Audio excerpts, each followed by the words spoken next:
256 plus 1s is 1 plus 9. So I have 228 plus 1s. So I should use them, I guess. Yeah, That's what you you're. can That's probably what make. you're using them for. Yeah, in Yeah. the future. That's what. That's really the only thing they're good for. You know. You need a few for ad infinitum, but other than that. Yeah. By that time, you'll have them coming at Coming you. out the nose, yeah.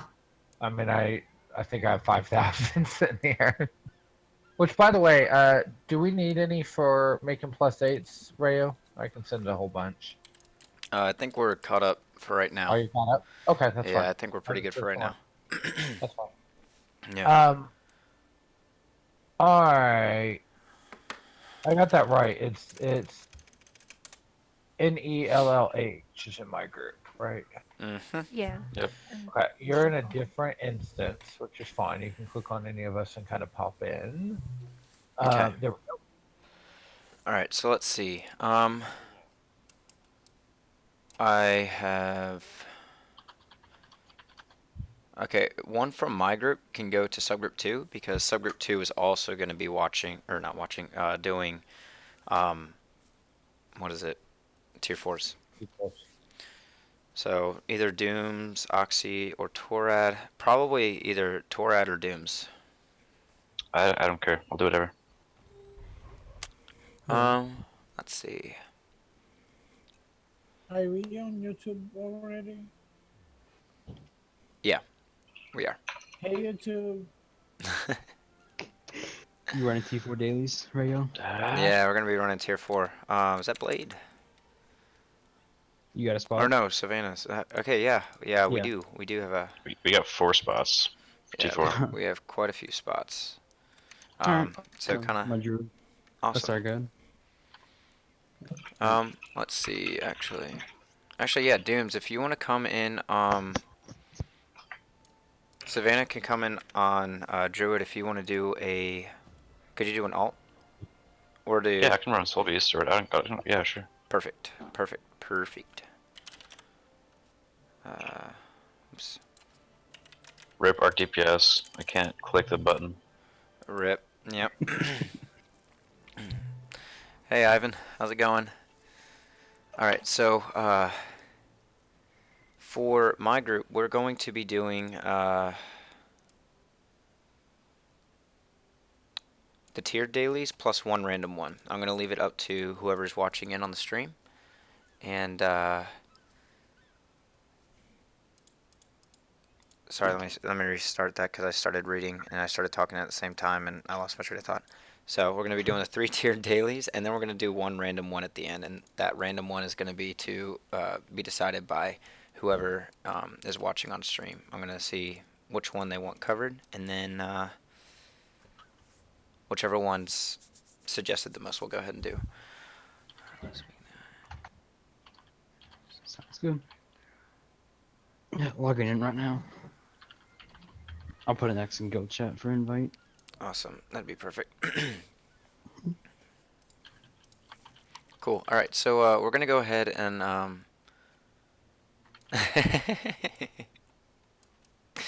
right, I'm gonna go ahead and disband from the squad, my subgroup. So Dooms and Oxy, go ahead and leave the squad. Everyone else, go ahead and I guess you guys can lead the squad or whatever. My group on Discord, go ahead and move down to Party 2. Who's in your group? Savannah Shadow, Dooms, and Oxy. My group moved down to Party. Okay, leave squad here real quick. Boom. Boom. Thank you. Yep. And then I think that's all 4 of us, right? Yeah. And then Any plans for Nightmare and SO CM? not right now. We're just gonna be focusing on training for right now. Alright, sounds good. When is your oh sorry, good. I'm main Druid. If you have any questions, I'm glad to help. Oh, I'm good, man, thanks. Yep, no problem. Awesome. So that's our group. Alright,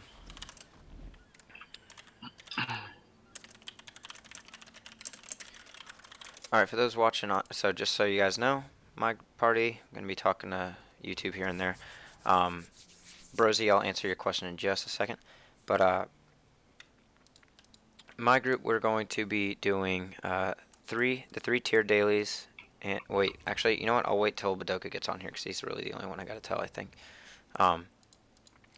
But Brosy, as for best comp and high-level fractals, my personal thoughts, I think having,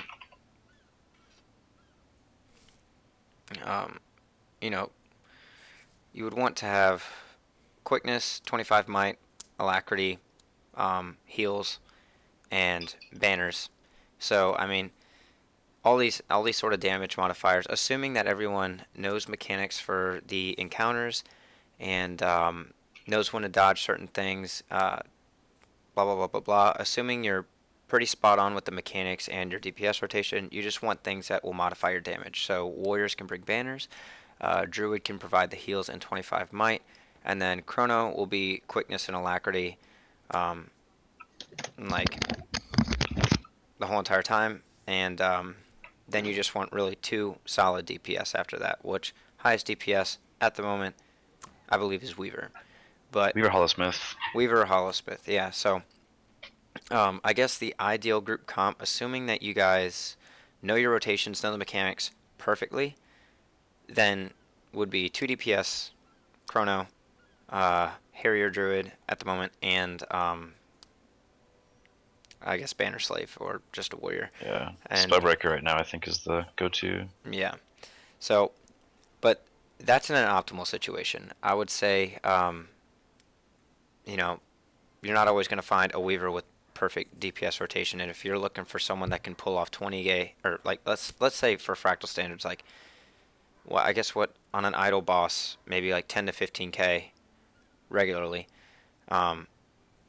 I would say any class that can pull that off, take them. That's a DPS class. I wouldn't be so restrictive to Weaver because just because someone's a Weaver doesn't mean they're good at it. Just because someone's a Druid doesn't mean they're good at it or whatever. So just have access to 25 might, alacrity, quickness, and that'll like really speed things up.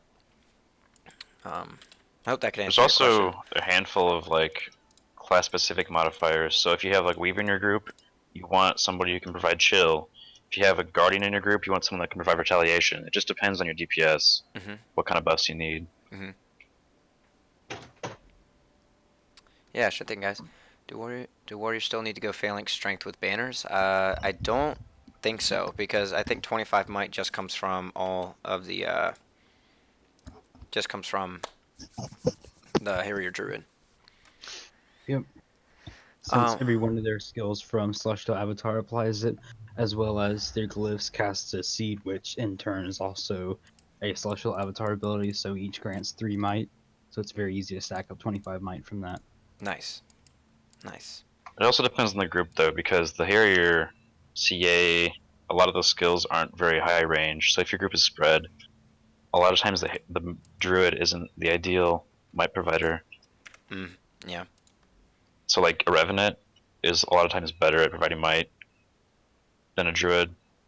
Depends on the group. Yeah. But organized group Druid all the way. It's a lot easier. So I have a question for Oxy. Do you have any empty slots or low statted, or not low statted, but low plus or low tiered infusions in your gear? Just because the only tier 4 that you currently have Agony for would be 82, and then we'd have to dip down to tier 3 for 90 and 95. Now okay. What stats what pluses do you have in your gear? All are +9s. Okay. Let's see. Are you counting the Agony with the potion, by the way, Oxy? Yeah, he has 108 plus 15. That would put at 123. Yeah, so Cliffside's really the only one that we could do there. But we do have Badoka in the group.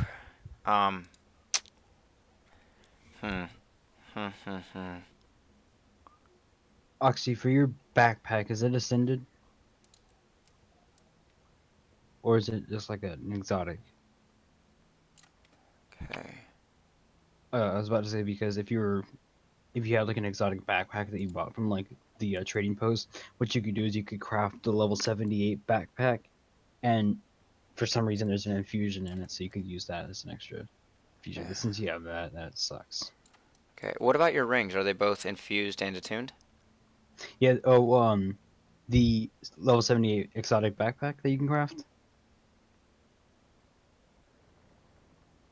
Or what were you referring to? I was referring to his rings.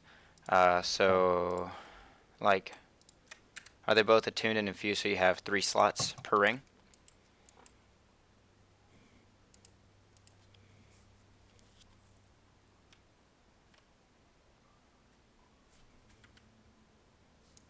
I mean, we could just get his back piece infused. That would take a stack of globs. I'll donate like 100. I don't care. Do it for the stream. Do it for the kids. On both sides. All right. Hey everyone, just coming into the stream. Welcome. So since we have a good amount of people here, I just wanted to mention, and this will also be good for Badoka, because I haven't told you this yet, but we are going to be doing the 3-tiered dailies, which today are Captain My Trin, Cliffside, and Molten Boss. And then we're going to do one random one. And that one random one is going to be up to whoever's watching on stream. So if you want to see a specific Fractal Dungeon that you kind of struggle with, that you want us to run through, then post it as a comment on the stream. Whichever one gets the most votes, I guess, or votes, whatever. Whichever one suggested the most by the time we finish our 3-tiered dailies is going to be the 4th one that we run. So if you have an idea of something, or you think of a dungeon at some point, just go ahead and comment it, and I'll count it up at the end. Sorry guys, I just got disconnected. Oh, all good. it's all good, man. No worries. Ivan Bagato, Facet of Nature, that's used for 2 things. Stability is the main thing, and then also the active of that spirit that Hold on. resurrects your group if they're downed. Hold on. He said faceted nature Where's Facet? Wait. on Revenant. So, Oh, GG. so GG. nice try, Dooms. Nice try. No, I but looked at the chat for the first time in my entire life, and I blew it. you suck. No, it's fine. So, faceted nature will give you when it's active. When it's active, it will pulse naturalistic resonance, which improves your party's concentration by 500, which I think is 20%. Comes out to 20%, or like maybe 25%. I think that's what it is. Or 25% boon duration. So then when I click it again, or not click it, but I F2 again, it'll give out Fury for 10 seconds, 3 stacks of Might for 10 seconds, Regeneration for 13 and 0.25 seconds, Protection for 6, and then Swiftness for 13. So it's just a quick way to unload all these boons real quick. Other than that, it helps with any sort of boon duration that a Mesmer's lacking, or or like maybe a Harrier Druid's lacking. So it can be helpful, but for the most part, most people that you run with are pretty much capped on their concentration. So I really have to run it. Hey Leo, we already got a suggestion for Twilight Oasis. Oh God. They I knew that was going to be the first suggestion. Twilight Oasis. It's the biggest meme fractal there. Mm-hmm. Fucking hell. No.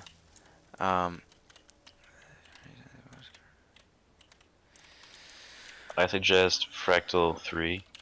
Fractal 3? No. Yeah. Where that is. The fat loot. Yeah, I see 100 CM suggestion. I personally am not up for a CM run tonight. Well, it would really depend. For right now, just because the focus of tonight is core mechanics, and then Thursday will be our CM run. So on Thursday we'll definitely do 99 CM and 100 CM. So I don't want to prioritize that into a Tuesday night stream, but yeah. So on categorized we got 1 vote, and then Twilight Oasis is another vote. Let's see. I guess we can go ahead and get started. And then Oxy, I know you might be short on AR, but I think we're just gonna go ahead and do all tier 4s. Carry through, it's no problem. Yeah. What are the dailies today? We got my Trin, Molten Boss, and Cliffside. But one thing that we can do, Doom said he would contribute towards it. But if you want to infuse your back piece, I'll throw in some ectos. Doom said he would throw in some ectos. That way you can get another +9 slotted, and that would make a huge difference in being able to handle Agony. Yeah, as long as you have a Get to Ascension or 500 Fractal Relics, we can get you another slot. Pretty easy peasy. Mm-hmm. I'll sell some T6s and some Mystic Coins, and I'll throw in some as well. Awesome. And then we have a suggestion for Shadowed Observatory, normal mode. That'd be a good one. That Fractal, we should do that. That Fractal has a lot of stuff people don't understand. Yeah. I would say, though, I fail more on Twilight Oasis than I do Shadowed Observatory. So we'll kind of see. We'll see what's up. Question for those watching on stream. So you can hear me talking, obviously. You can hear everyone else in Discord talking. Can you hear game audio? Is it too loud? Is it too low? What's going on? Okay, so for those watching, I'm going to explain this as if no one's done this before. So what we're doing here is we are grabbing this hammer. You can see that Savannah's Shadow has a hammer right now. He has a hammer icon above his head. So what we need to do is that hammer will get a charge when something dies within the radius of the person holding the hammer. When that hammer gets a charge, your skill 4 will pop up, and you'll use it on one of these seals. So as Savannah goes over here, hits the seal, and it damages it by 50% on this tier. So we need to do this until, you'll see it on my screen right here. We need to do this until the seals are broken, then move up to the next tier. So I just got a charge, I use it, I got another charge, use it here, and then I'll get one more charge.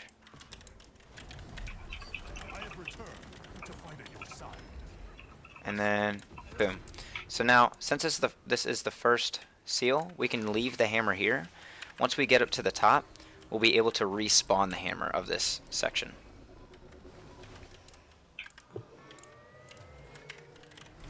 Okay. Okay. Voice is louder, game volume is fine. I'm happy with reception. It's a little quiet, but I'm assuming because you're talking. So what you want to do here is when you're going up here, you see the faces in the wall are blowing out air. If you get hit by that without stability or block or something like that, you'll get knocked back like I just did.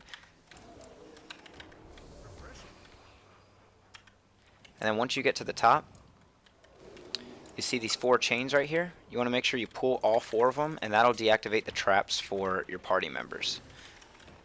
And once you deactivate all 4 traps, this guy, the Displaced Researcher, is going to spawn. When he spawns, you can talk to him, respawn the hammer, like so, and then we'll pick it up, carry it up to the next tier. Now, this next part is very, very, very, very, very crucial that you do it in this way. Not like, I want to say it's a meta tactic, but I want to also say that it's pretty much I don't want to say it's the only tactic that you can do, because sometimes people, let me just get to it before I babble on. So, right now, we're hanging out in a corner. Sides right here, and then right here you have a fire, fire, fire. Now the fires are going to be 2 active at a time, so right now, the free spot's in the middle. And then, let's see where it moves next. So now the free spot's right here. The next free spot is going to be in the middle, and then the next free spot is going to be far. Then the next free spot is going to be the middle, then close, then middle, then far, then middle, then close, and so on and so on and so forth. So what we need to do is we need to, quote-unquote, follow the fires. By following the fires, it actually means following the empty space in the fire, so we don't take burning damage, and that way we're not camping out on the sides where all the fanatics are spawning. because if we camp out on the sides where all the fanatics are spawning, we're just never going to get a break. We're never going to get out of combat. We're never going to have a rest from mechanics. We're just going to get slaughtered and die, and it's going to suck. And this is one thing that causes a lot of groups to fail, in my opinion. It causes a lot of groups to wipe at this part, rage quit and all that, because they just camp a corner, and then they can't understand why they're getting past it. So what we're going to do, follow the fires, kill ads as they come, and we'll just take it from there. Alright, so we're going to start off in the center.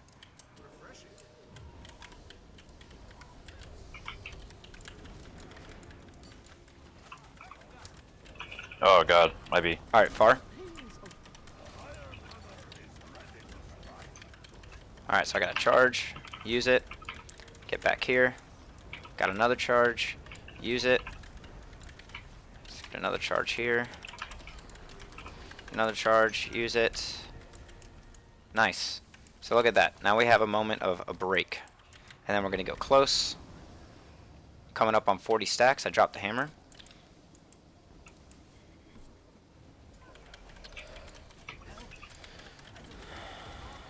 Alright, now we go to the center.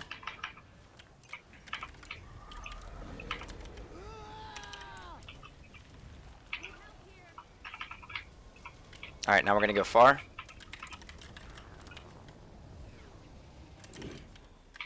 Okay. There we go. That might be the last hit. No, we got one more hit. One more hit. Here we go. Fanatic right here, Dooms. Did you get it? Nice. Nice. Yeah, boy. Alright. Let's see. Okay.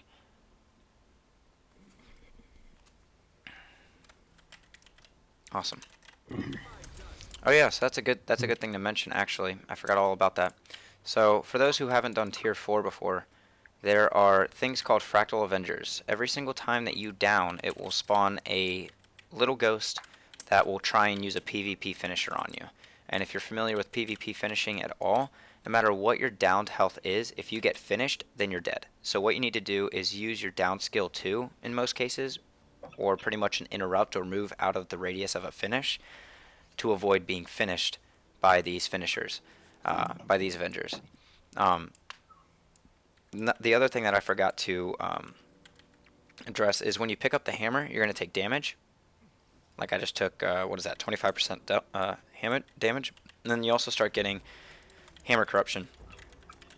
And hammer corruption will stack up. Every 10 stacks you get a new condition. Like at 10 stacks I get vulnerability, and then at 20 stacks I get, we'll see right here, weakness and another stack of vulnerability. At 30 stacks I'm going to get dazed, and then at 40 stacks I'm going to instantly down, and there's no way to avoid that. So I just got dazed right here. So what I want to do is before I hit 40 stacks, then I want to drop the hammer, and then someone else has to pick it up and get a charge and hit the seal. So it's kind of like playing hot potato with the hammer. There we go. And try not to linger too much with the Chanters because they give a lot of conditions towards you.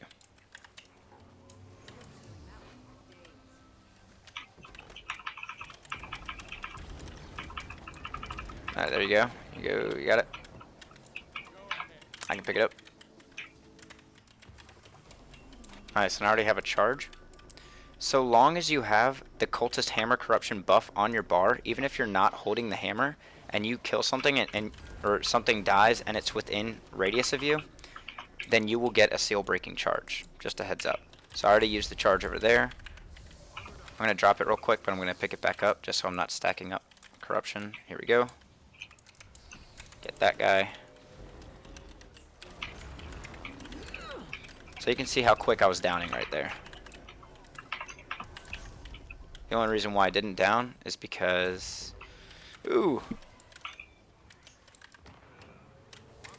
of the Revenant heal skill. It's a freaking lifesaver sometimes. Actually, all the time. going back to the Chanters you're talking about, how they apply heavy conditions. Druids excel at helping remove those conditions with Healing Spring and Celestial Avatar 2, which they can spam constantly. So that is massive Conde removal being constantly thrown out. As well Oh, we're as on another seal. Ah, frick. That might have Missed been my last fault. seal. That was my fault. Sorry about that. GG. Wow, I'm an idiot. I'm an idiot. Okay.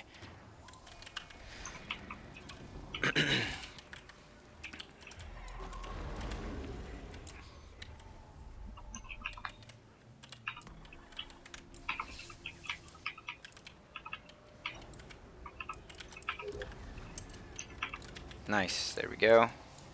Alright, go ahead and move to the other side. You can just... No. Oh, we lost him. Crap. I'm here to grab it. Where did it drop to? He still has it. Oh, okay. Yeah, another thing you want to be careful of is holes in the floor. You can fall, and it sucks. So, yeah.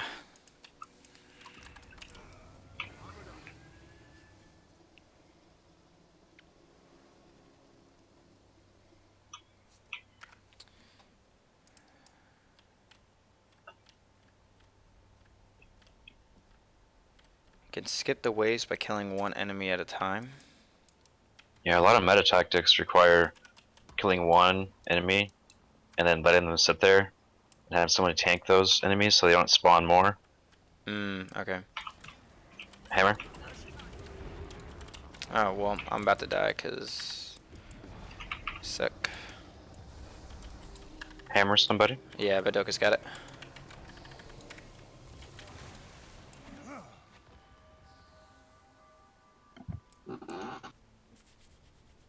Because if left to their own devices, the Chanters heal the seals. So if someone stays by the Chanters and keeps them aggroed, those Chanters no longer heal the seals, which makes it a lot faster.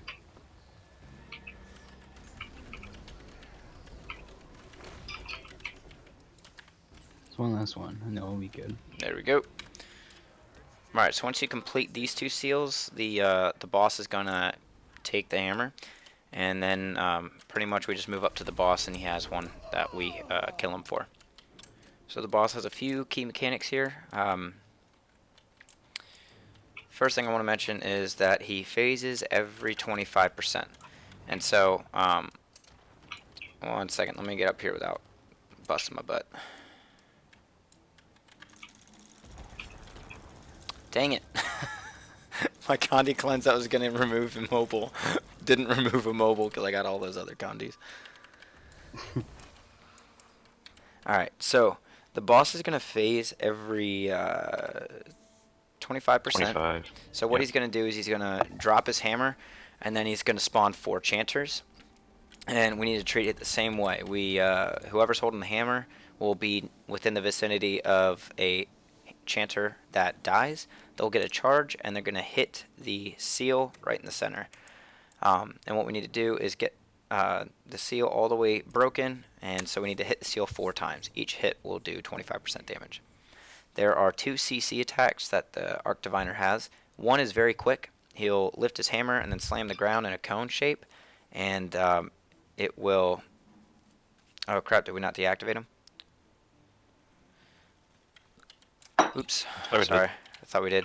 I do know that the chains will reactivate themselves, but the hammer attack will do a lot of damage. So you want to make sure that you either are very quick with your CC, or you have very low cast time CC, or are expecting the attack, or just get out of the AoE. Most of the time you just want to get out of the AoE or have a guard proc Aegis or something like that.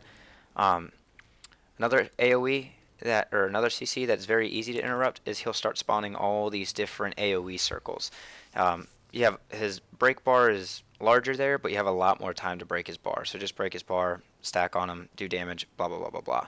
One thing to note here though is the Arc Diviner will teleport at whoever is the farthest away from him. So if you're kiting him from very far away, he's going to teleport to you and probably knock you down and slam you with his hammer. So you have to be really careful about that. So what we want to do here is try and stick on the boss. Stick to the Druid. That's one thing I do want to mention. This is a side note, but this is applicable to all Fractals. Whenever you have a Druid in your group as a designated healer, stick on your Druid, because a lot of their heals are based around their character. So if you're not sticking on the Druid and you're taking a lot of damage, it's because you're not. If you're taking a lot of damage and you're not sitting on the Druid, it's because you're not sitting on the Druid. It's not because the Druid's not healing you. So just keep that in mind. But anyway, we're just going to handle this stacking on the Arc Diviner, CCing when possible, and we'll go for it. And as new mechanics come up, I'll explain them.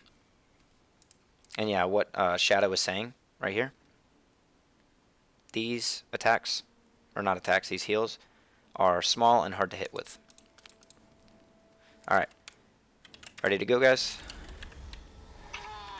Yep, and because they have very small hitboxes and a slow cast time, they're very hard to hit, especially at range. That's why you stack on top of the Druid, makes their life so much easier as well as yours. Mm-hmm. There we go. Alright, so we just did that first AoE. Alright, this is the slam. This is a slam. You see how quick that was? If you do not have your CCs ready, then you will more than likely be dead. Oxy, you see how I died? Alright, so we hit 75%. Pick up the hammer. Gonna go to this Chanter. There we go. Alright, now just keep in mind that these Chanters will do a... Ooh. See, I would have died if that Aegis did not block that attack. Okay, careful of those though. That's the one time you don't want to stack on your group, is when you have Flux Bomb. Just be careful of that.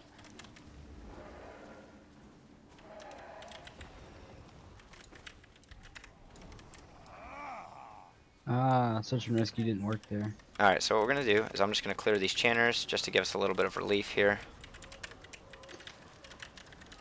Yeah, 'cause I'm getting Conde bombed hard. Yeah, so these guys, I think people might underestimate how much damage these guys actually do. The Chanters. Let's see, okay.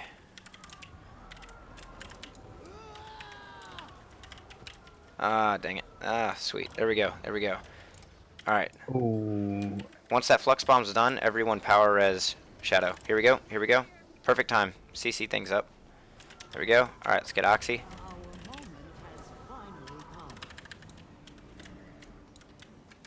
Alright, let's phase him to 50% real quick, because he's almost there. See how he's teleporting around? It's because we're really spread out. Alright, CC. Alright, now let's get Oxy. Get Oxy.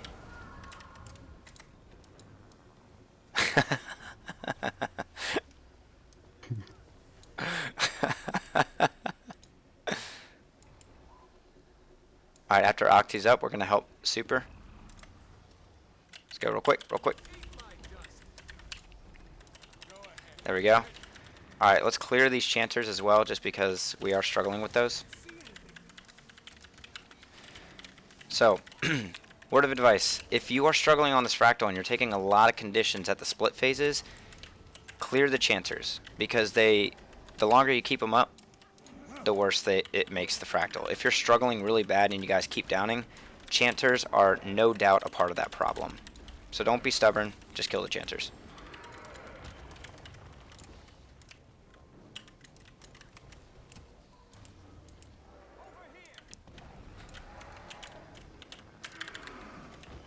See? I wasn't even quick enough with that.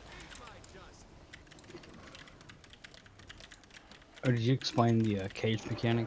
Ooh, no. Thank you. Alright, so the cage mechanic that Shadow just mentioned is, see how we just teleported to the farthest away, which was Shadow. So in that case, it wasn't Shadow's problem. He got teleported to a cage. So you'll see in just a second, he'll do this large red AoE.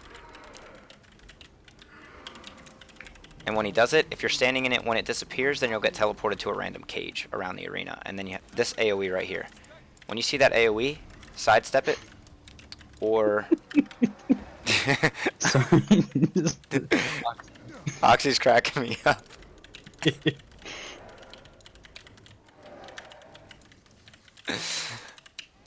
we go.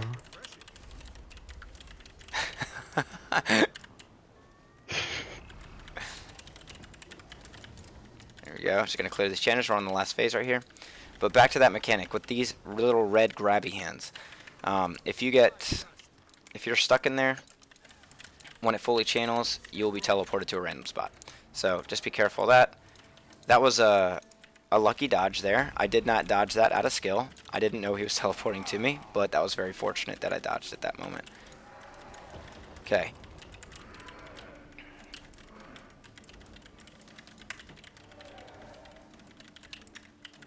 Okay.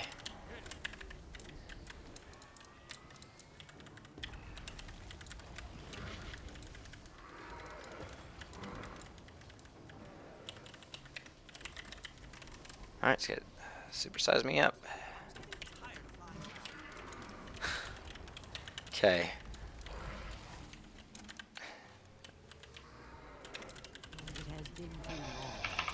On the teleport mechanic, you can dodge. Yes.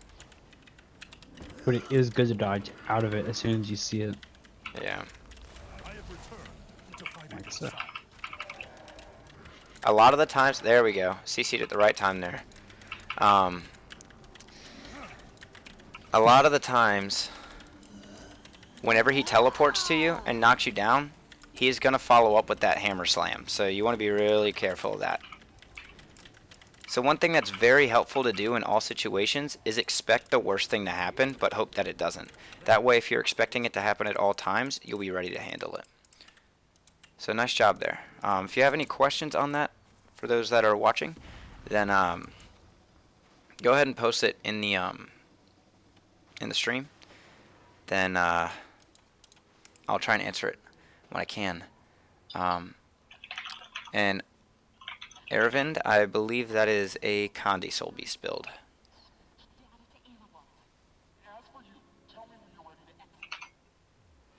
Judging from the fruit, I would like to guess he is Conde. Yeah, I'm playing Conde. And then Just the meta Conde Soul Beast. don't drop flux bombs on me because it doesn't power me. It actually kills me. So please don't do that. Alright. But Trevor, can you alternate between Soul Beast and Druid? Yes, you can. But it's two separate builds, two elite specs, so you can't have a staff build and, well, you can't like use a staff on Ranger as well as a dagger at the same time because they're two elite specs that will only allow you to equip that one weapon at a time.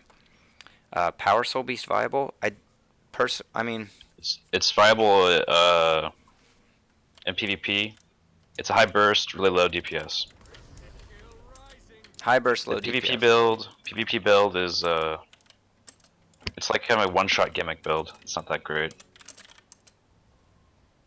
The purpose of a lot of these builds that you're going to see of Fractals, especially that carry over to raids, is the fact that they don't have maybe the best burst DPS, but they consistently pull strong DPS, so they're not going to be very heavy on certain skill use. They're a skill prioritization, but in general, they just have very consistent high DPS. Awesome. Dragon Hunter and Soul Beast are the two biggest ones I could say that could be a prime example of how they're consistent, even though it might look like that they're cooldown and skill heavy. So. So yeah, what Nick B just said, Aravind, is full Zerker and medium ascended armor. If you don't want to play Thief, then Hollowsmith is very much in the meta. And Power Hollow is pretty cool. Very interesting spec. So keeping everyone updated on stream, Oxy is going to craft his Ascended Greaves real quick. So that way we can get him some more AR so we can get him to run higher tier 4s. And he won't die from Agony. And like we said earlier, Oxy, if you are up for it, we all agreed to. He said he'll die anyway, but whatever. I just send a plus sign over. I have a ton of them. Awesome, man. Thank you. But like we said earlier, we're willing to supply some ectos if you want to infuse your back piece as well. But yeah, I'm going to take this downtime to not announce, but let you guys know that we're going to be running 4 Fractals tonight. We just ran our first one, and then our next ones are going to be Molten Boss and my Trin, because those are our dailies, and then our 4th one is random. So if you're just now joining the stream, or you joined at any random point and you didn't hear this before, the 4th Fractal that we run is going to be up to you guys. So whatever Fractal that you want us to run, to see the mechanics, to do whatever, then comment on the stream, and then by the time we finish running my Trin and Molten Boss, I'll tally up which one has the most suggestions, and we're going to run that as our 4th. And you can't double vote. Alright, so I'm going to tally up votes while we're waiting, just so I can knock out any duplicates. Okay. Here, Oxy, I'll go ahead and send you 100. Alright, so and I'm going to write down who suggested these things.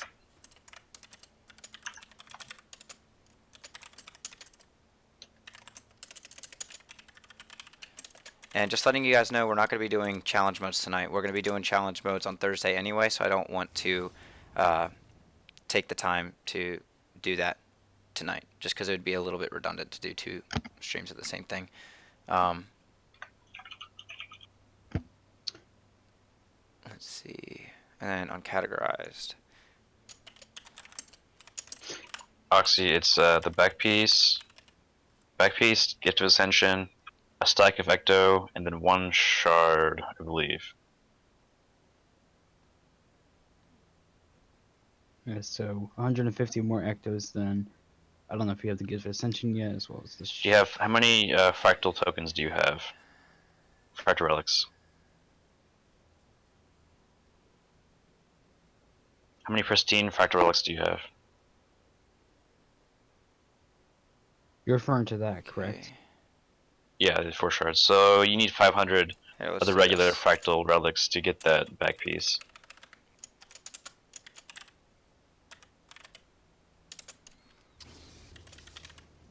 Rip in pepperoni.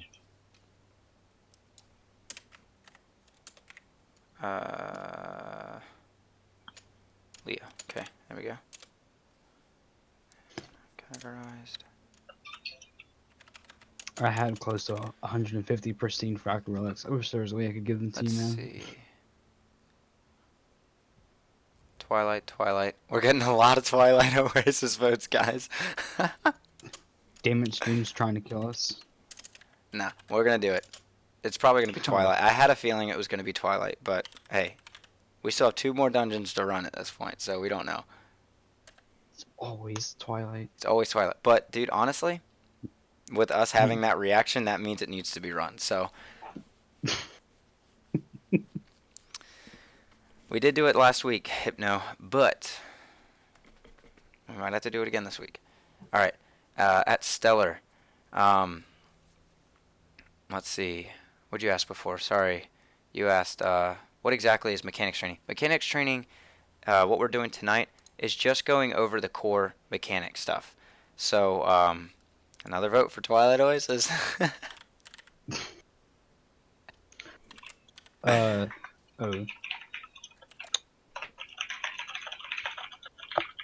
Alright. Just go to desktop. Ervin's. Just in case I accidentally close. Well, just in case I accidentally close out of it and I close out of it. Alright. Let's see.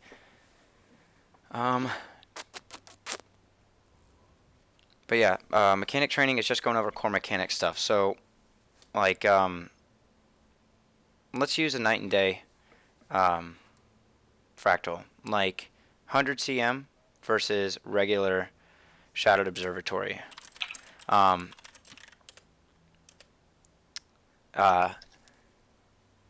Those are, like, Shadowed Observatory challenge mode reuses a lot of the core mechanics. And, 1 second. 100 cm reuses a lot of the core mechanics from normal mode, which would be like Scorvald, for example, he does the rotating AoE cone thing. So he'll put down an AoE, he'll put down another AoE, another AoE, another AoE, and then they'll all start detonating in the same order that they were placed. And then he'll do another thing where you do you go around the islands and kill the stuff at 66 and 33%. So stuff like that. So that's the kind of things that we focus on, because you need to know the core mechanics before you can really worry about speeding up your play. In my opinion, well, I don't want to say you have to, but I will say it's much better quality performance of you to understand how things work before trying to speed things up. Because if you try and speed things up and you try and do things like, okay, I'm told that I need to do this at this moment, I need to do these things this fast, then you're not learning the mechanics, you're learning how to do one thing.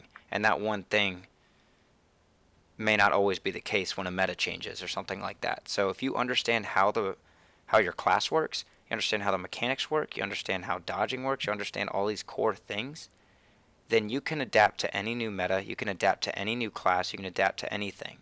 So I personally recommend just taking the time to understand all these things that make fractals work, that make your class work, that make all these different things work. So that's the point of tonight, core mechanics training, just to knock out one of those things from your list. Did you just Google Scorvald's name? No, why? I don't know. Be sneaky of you. It'd be sneaky of me. Sneaky. I don't know his name. What? Oh, I don't know any of these bosses' names. boy, what? How often do you run these things and you don't know their Like names? every day. I don't look at their names. I look at the green bars. I play healers usually. I just look at them green bars, bro. Fat bars. Hey, Ida, how's it going?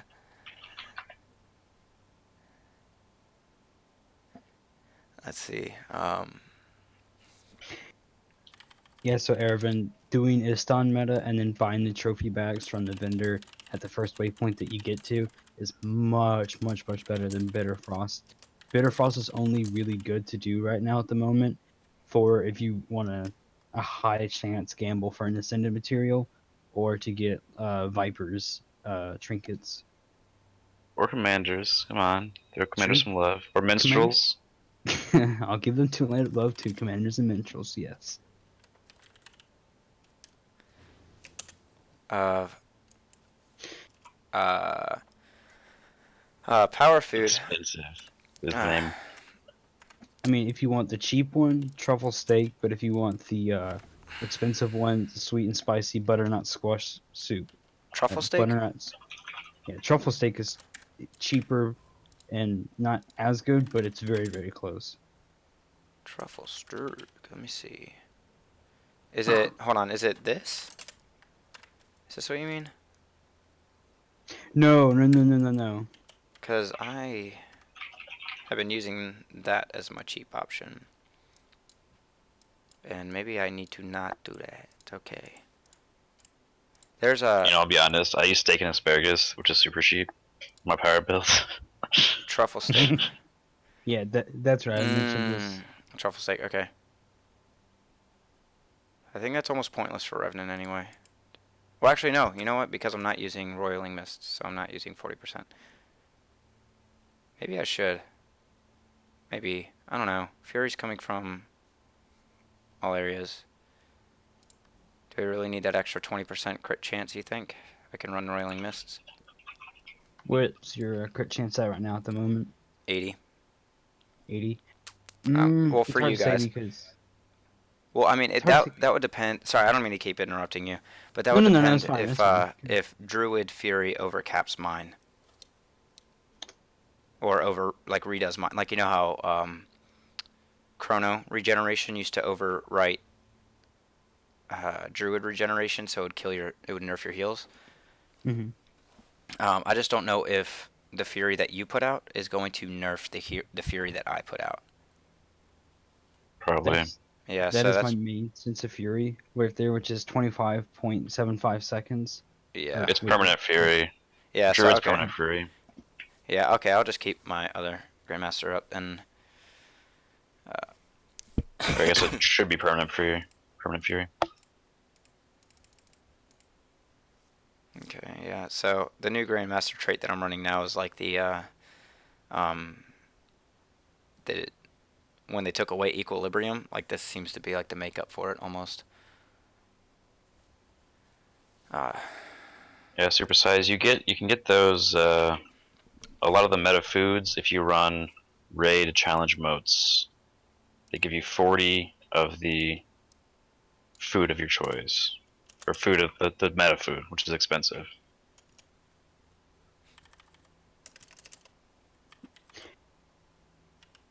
Yeah, the thing is, the raids is that everyone panics because they realize that it takes a lot of prepping and a lot of gold to craft a set if they don't have one yet.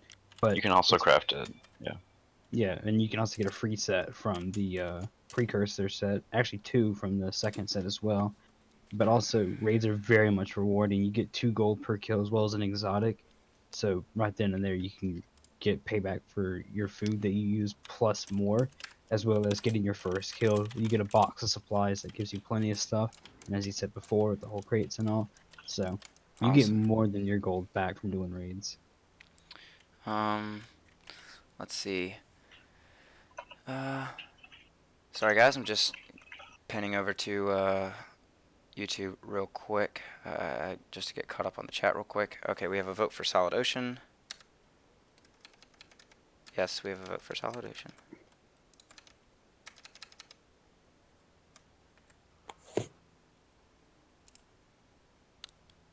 Oops. Okay.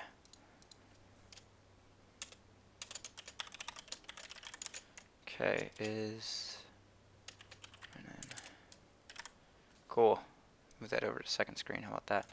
How about that? Okay. Camera 1, camera 2. Camera 1, camera 2.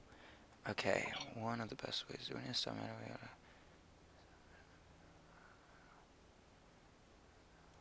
You get a really interesting chat question from Ada. Yeah.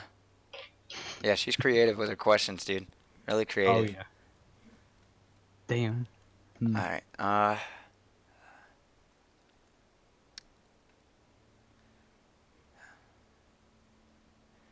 Ervin, the bags that I'm using are the Fractal bags. So I really just bought these when I didn't have anything else to spend relics on. The exotic slot, 20 slot not back piece, what is it called? Inventory bag is the most expensive, but it's collectible for one of the achievements or for one of the collections. But after that, I would just buy the masterwork ones. All these things do, their special thing is it doesn't shift anything when you compact your inventory. So like if I have all these things out of place, I hit compact and nothing moves. But it doesn't prevent anything from not being that. Like, that's the only special thing it does, aside from when I have this green one. All green gear will fill this bag first. All rare gear will fill this bag first, and so on and so forth. So, nothing too special. Just easy to get 20 slot bags. If you don't need your relics, go for it. But now with the infinite potions and all that stuff, I'd recommend just saving for those. My Trin. Also, for the record, Omnumberry Ghost is the best food to eat. Because they're ghosts. What'd you say? Your chat person asked what's a food you'd eat from Guild Wars 2. Yeah. Omnumberry Ghosts. Because they don't exist. Yeah, they're spooky. Ooh, spoopy. And they turn you invisible. Ooh. Alright, so we have everyone here. So, actually, you, let's see. As for the food that I would eat, Ida, I would try, I'd go for the seaweed salad. Because I want that 5% Hey. damage boost. Hey, let's go. That's what I said. Lamau. It was hard to choose between that and red lentil stew. It sounded kind of decent actually. Awesome. Man, that's just Indian food. Red lentil stew. We're talking Indian food right now. It's dal. Ooh. I mean, I've had Indian curry, but never Indian lentil stew. Let's see. I mean, how often do you get to eat a ghost in real life? Hey, Hypno. I feel like you're joking, but my Trin's one of the dailies, so we're gonna be running that anyway. All right, so Oxy's back. You have 9 more AR, so you're at 120 something before. You're at 117 plus the potion 132. All right, so that'll be enough for. If you get a potion, you'll be good for Molten Boss. And if you shouldn't have used this backpack, there should be another +9 right there. Yeah, that's if you're up for it. Wait, no, that's fine. That's fine. At least you'll be dying to mechanics and not agony. So I already sent him 100, so I think he needs, what, 150 more, minus whatever he might have still in his bank. right. He doesn't have the fractal relics, does he? Bloodstone dust ice cream. That sounds very disgusting in my opinion. Sounds dusty. A little bit dusty. It sounds like it might kill you. Bloodstone dust.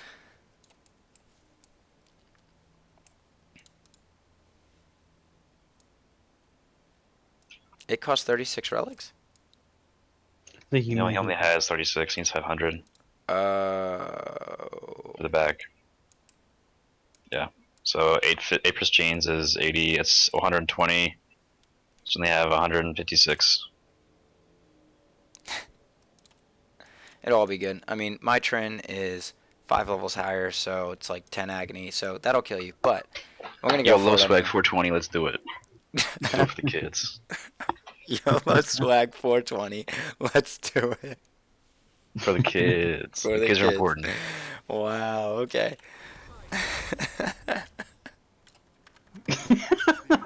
At least you'll be dying to mechanics and not agony. Rayo quote of the day. What is this? 2012. Oh lord.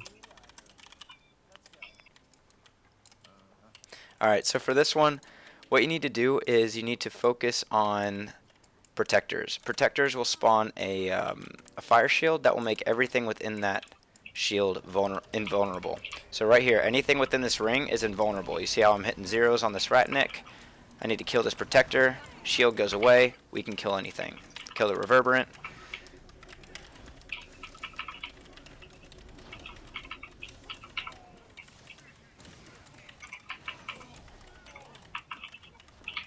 Ooh, last laugh.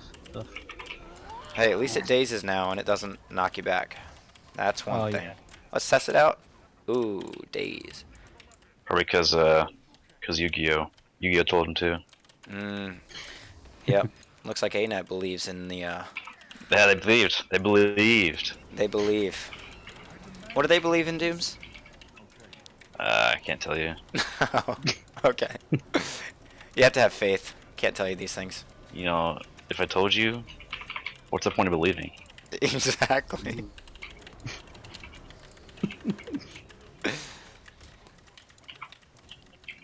Mira, can you have everything that I have if I die? Well.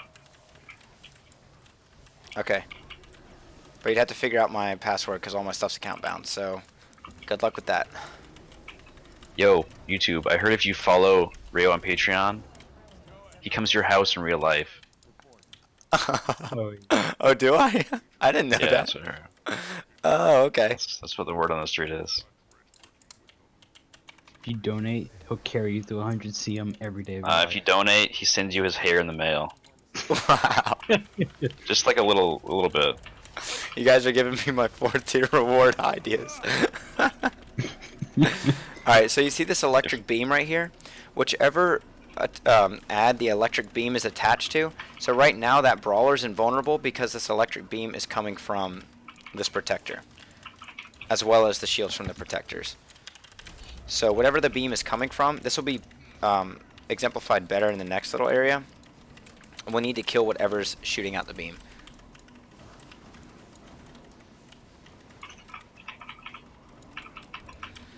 Oh, can I cook? I've been learning how to cook lately.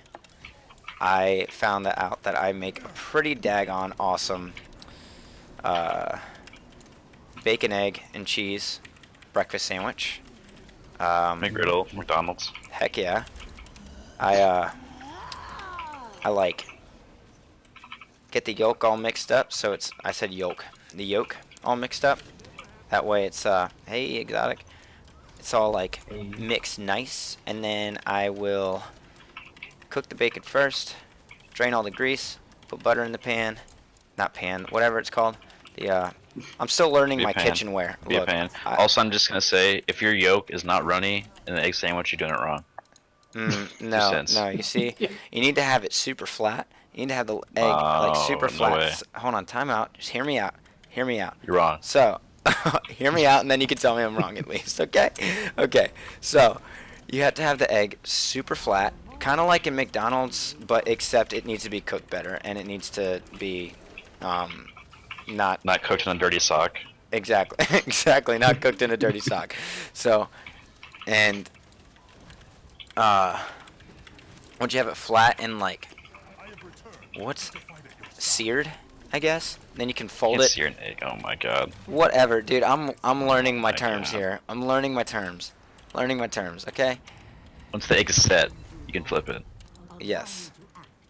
You flip it, get it nice, cooked on both sides, and then you flip it over, kind of like an omelet. So pretty much I make an omelet and I put it on my eggs, is what I'm trying to say. But or put it on my sandwich, is what I'm trying to say.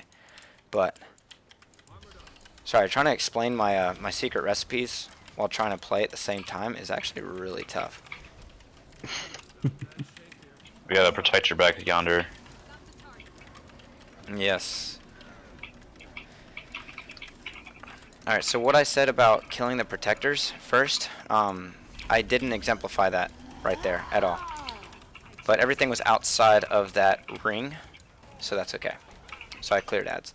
So, easiest way to do this, clear ads, and then once the ads are cleared, then you can focus on killing the boss. Once the boss is, once you're free to kill the boss, make sure you CC him.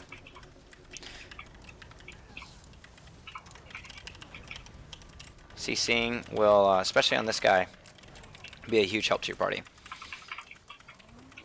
Looks like I got some ads left over here. Trying to get these other two people up. Oh, Mira said she seconds you on the runny egg, Dooms. It's true. It's not an opinion. It's a fact. So enjoy that. Oh. Okay. Look, I know it's my opinion, but my opinions are facts, so. It's true.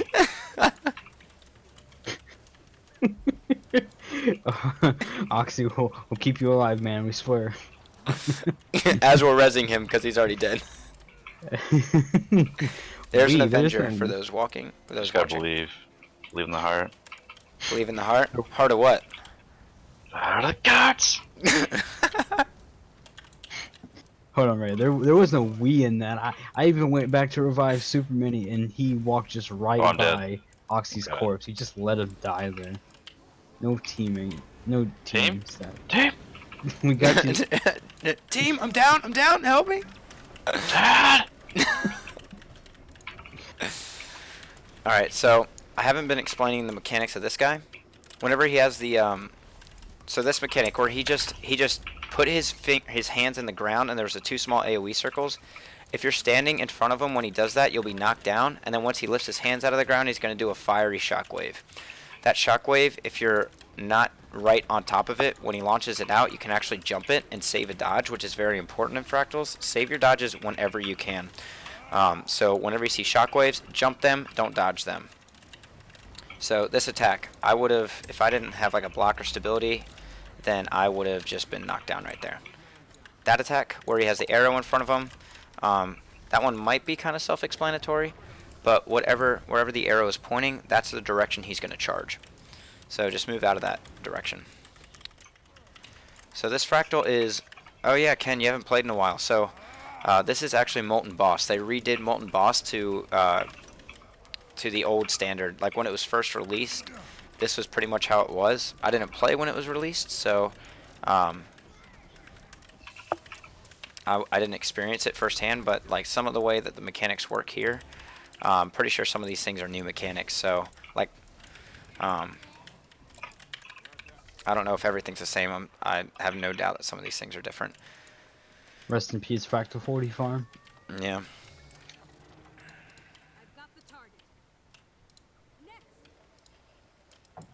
The down penalty's now black. If you die, it logs you out instantly.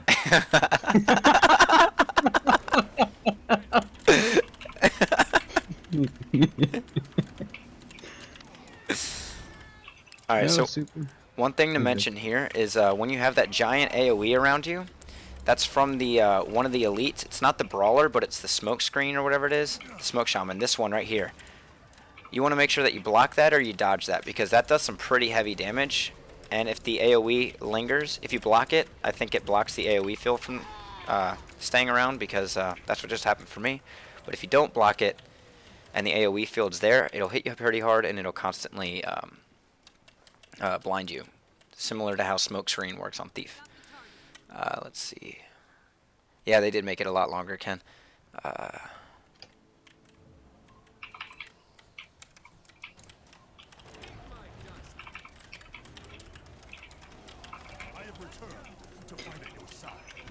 Rhea, we need to get you into a Meme Dream Supreme team. Fractals. A what?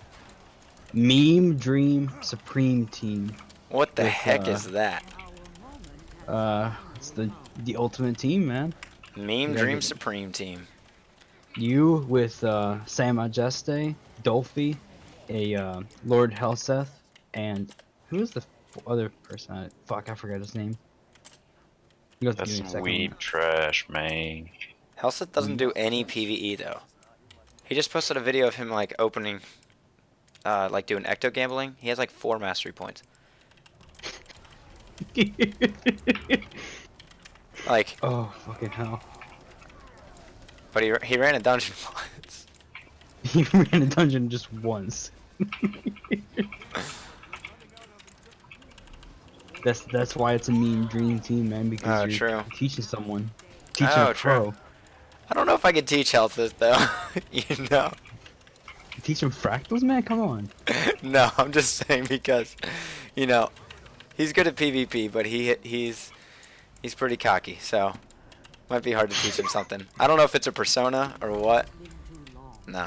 No, he is, man, and it's funny as hell. On his stream when he was going through the Path of Fire, someone asked him, he was like, do you plan on trying out the new raid boss one? He's like, PvE is trash, fuck that shit. Yeah. But no, but he is good. He is good. But Mhm. I just don't think I could. I Yo, don't this think is I a could break through PG. to him. This is a PG TV show. Oh, my bad. All right, so here we're gonna do Berserker and Firestorm. So Berserker has shockwaves. This is where it's really important to jump shockwaves. You'll see that in just a second after his bar becomes, like after he's done. So these shockwaves right here, save your dodges, block them.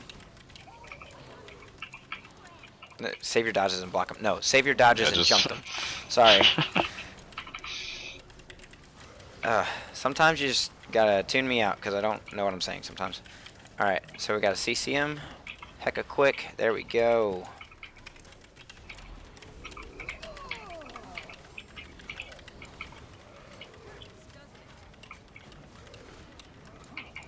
Yeah, probably one of the biggest CCers for this fight would be Druid, considering they have multiple skills. Jump. Their biggest, jump. Oh. Biggest one being your Druid pets, because they have massive CC on low cooldown.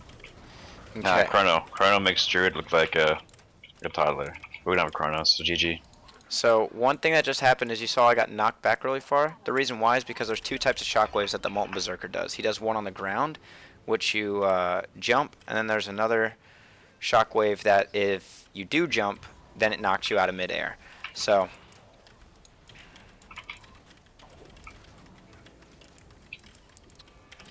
alright. So I'm gonna risk it for the biscuit here. That's what I'm doing. Give me that biscuit. Yeah. There's no way to do it otherwise. No way to do it I'm not even Right on hitting. the edge. I'm not even hitting. I'm trying to hit. I like to think I'm hitting, but I'm not. So right here. Oh, frick. So you can see I'm like fighting against a shockwave. I'm going really slow. So you want to be This is really not how you good. do this, Fractal. This is how we do this Fractal though, boys. You just gotta battle. No! Battle the air. Dad! Oh, there we we go. Thank God. So that's what happens when you don't pay attention. You get knocked off the edge, and you die. I just tried to do a really interesting bug that can happen where this ability, search and rescue, that's only supposed to work on reviving a downed ability or downed person with your pet. I tried to do a bug where it can happen on a completely dead person, and it did not work. So It's all good. little rip on your late revive there, or slow revive rather. It's all good. I keep forgetting to switch off a shield. I need to go Just repping axe. that. Yeah, repping that I'm repping the ghastly. gypsy shield. Yep. I'm being pretty extra. Your right drug now. money shield. My what? Dirty money. Your Wow. dirty money shield. Can we just ignore the fact that this mining suit just mauled me the hell down? Hold it. Yeah, I fell off the edge. Well, it's recorded, so I mean, it's pretty much set in stone here. So here's a good thing to do. When you're dead, you can open your bags and stuff. This week on Terrible Fractal Advice.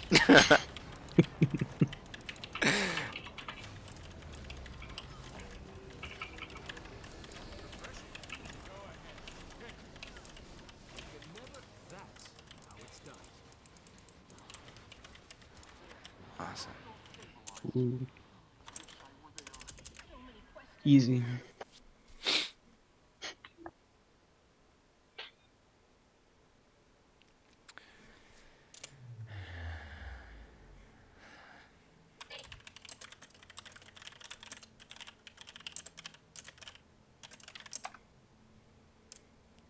Okay, so since we finished that fractal, anyone that's new, I do want to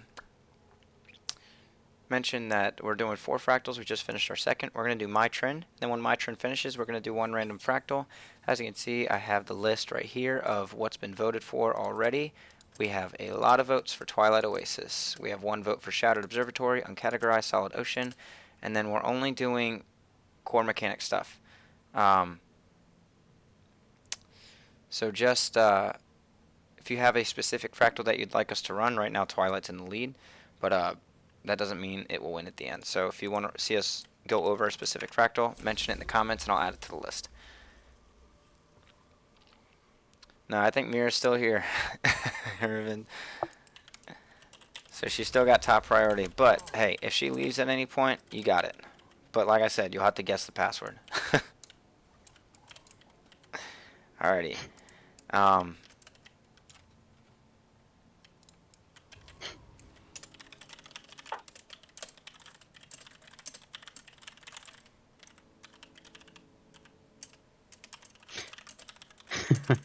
Nice. Oh, Oxy, do you have laurels?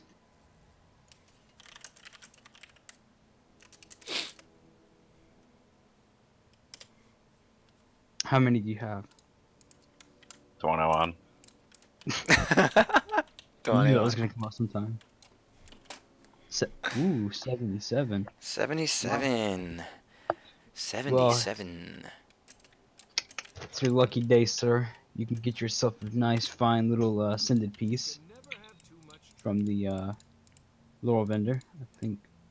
Or, Yeah. or do you or- have? Actually, no. I don't know if you can with 20. Oh wait, no. Yeah, 77. Sorry, I had 21 in my head because Doom said it. Oh yeah, just use that as like a buffer until you actually get. I personally would not use laurels because that's very expensive. Although Yeah, Ecto same. prices have really dropped, it's still pretty expensive. If you have access to Living World Season 3, I would fight that.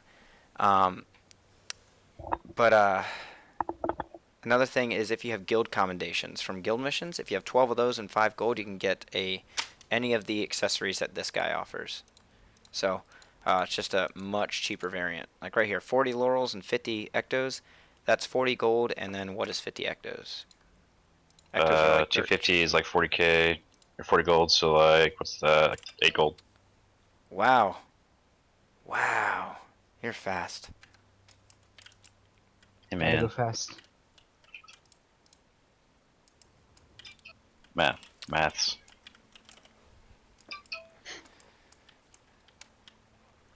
You can do math.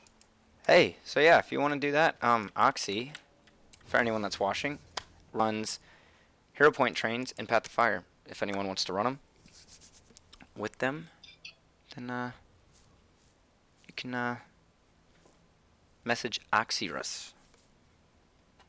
And you'll start Heart of Thorns next week. So I'll post that in chat.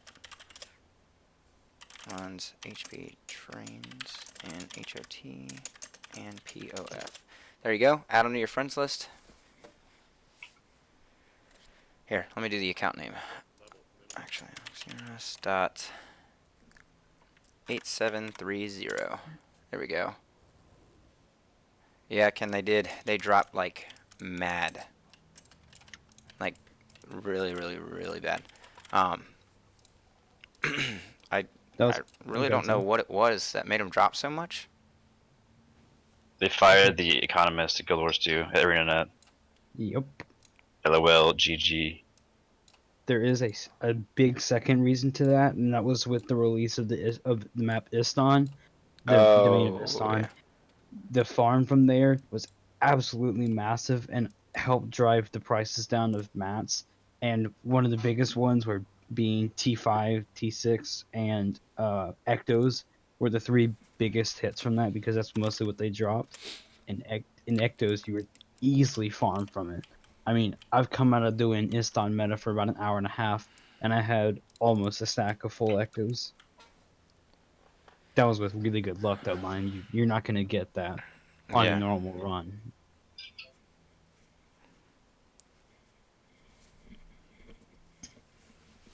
Okay, I see him Flux Bomb on the tiny platform or something. Oh wow, so they actually activated Flux Bomb to work in 99 CM. That's crazy. Wow. Alrighty. You said you got an exotic last Fractal? 141 AR. Say that again? I said you said you got an exotic last Fractal? Yeah, Zoe's Pauldrons. Nice. Ooh, probably worth like what? 1 silver? Times 20. Oh my god. Combustion, whoa. Alright, let's go. Alright, we're ahead. doing this? My potions are gone. No, we're not doing this. Alright. Yo, it's your boy. It's your boy Lobo Pete. I run potty trains Tuesdays and Thursdays. You said what? What? Okay. Just run it out there. Okay. So right here, so now we're doing my Trin. This is one fractal that everyone hates. This little area, just kill the ads, and then once we kill everything, we can go to the final boss. Holy no! Toxic Trail? Toxic Trail, Last Laugh, and Afflicted. Whose bright idea was this? Should be okay. Last laugh is nothing.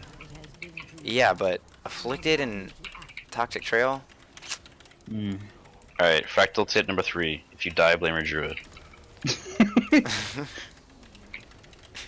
Yeah, the harder it is to heal. If you don't get healed, blame the Druid. I mean, as long as it's not social awkwardness. 'Cause that is hard to heal through. Oh, yeah. Yeah. Everything else is like, not bad. Man, the problem is with playing Druid and having to plug in T4s is that when there is social awkwardness and people are getting like 8 stacks of agony because they're standing right next to people, in truth, they actually are really quick to blame the Druid even though they're, doing really stupid stuff. Yeah. So if you have to be very careful with your instabilities. Most people don't recognize them and they don't keep in mind that these are constant throughout the fractal, so please be aware of what they do. So Yeah, and so let me just say, Agony not only damages you every second, it will nerf your healing by 70%. So that is one thing that I don't know if you realize, but if you have Agony on, your heals are pretty much useless. That includes any sort of healing from you and from anyone else. Alright, so this boss... Yeah, so beats Conde. Before we run into this boss encounter, I do want to explain a couple things. The main thing is that my Trin has stacks of Captain's Shield, which makes her invulnerable. She has 10 stacks. We need to strip those stacks by getting her to stand in the electric field that Horik will shoot. Horik will shoot normal bombs and then electric field bombs. The bombs rotation is always going to be 2 normal bombs and then an electric field. Once the electric field's down, we lure my Trin into that electric field. It strips some of her shield. We do that until her shield's gone. So what we want to do there is, this is one fight where you want to save your CC for the right time and not just CC when you can.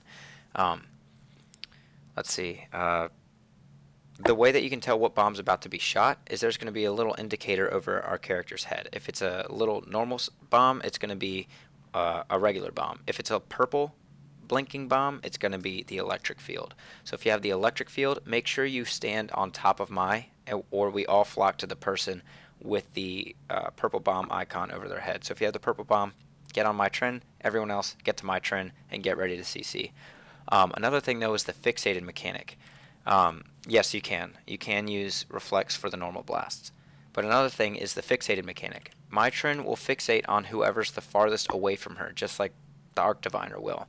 So if you get fixated and you have the purple star above your head and someone else has the purple bomb above their head, make sure you stand together. That way my Trin will come to the person on star, and then when my Trin gets to that point, Horik will be launching the cannon at the person with the purple bomb above their head. So keep that stuff in mind. I know it's a lot up front, but you'll kind of see how it is as we play through it. You guys ready? Mm-hmm. Awesome. Here we go. Oh god.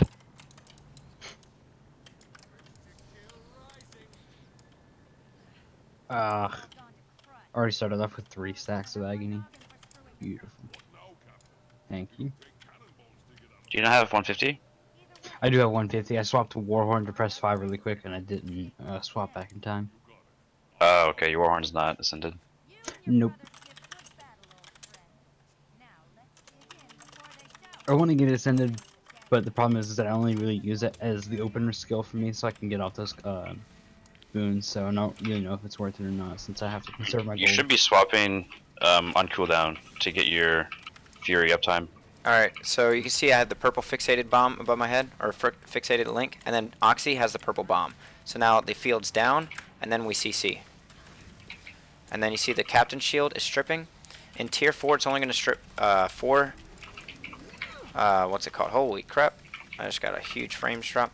It's only going to strip 4 stacks per field if she stands in the field for the whole entire duration. Alright, purple bomb. Go ahead and CC. Nice. So now we're at 2 stacks left. Oh, it might be, sorry. Holy crap, dude. What are my frames? 20? Okay. Alright, next bomb. Next bomb is going to be... Okay, perfect. It's on Doom, so you're fixated, so... Nice. Alright, so now we're just going to DPS down to 75%. Once we get down to 75%, Horik is going to become vulnerable, and then there's going to be ads that spawn. So what we would like to do is lure all the ads to one location, but we don't have a Mesmer, so it's going to be hard to do that. But whenever we get Horik down to 75%, we'll have to pretty much rinse and repeat. And then there'll also be bombs that spawn during that phase. So Horik's vulnerable. We stack on Horik, and we'll see how it goes. If our group starts to struggle from damage, though, we want to kill these ads. But now you can see that there's these bombs, which just ate my mislock, pretty much, right there. So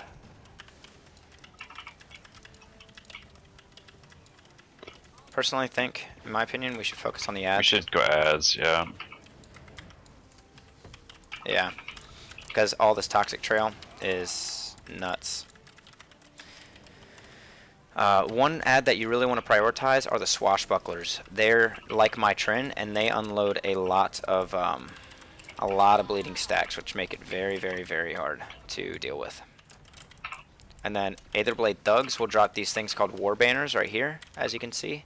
War Banners, once they drop, will do like 15k damage, which is kind of nuts. While we have some downtime, let's res Oxy, because Horik is really not a big deal. Now, I will say, these AoEs that are dropping these bombs that interrupt, they knock you down a lot. Not bad. So just be careful. Oh, hello. Sorry, guys. Didn't see that. Alright, I got the purple bomb as well, so I'm gonna CC. Oh, hello.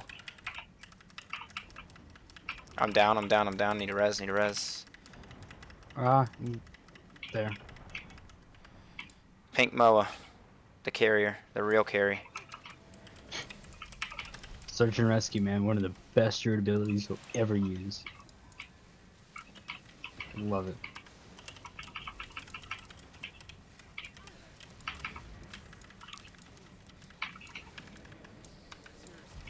One more lightning stack. We'll be ready to burst her down to 50%. Alright, here we go.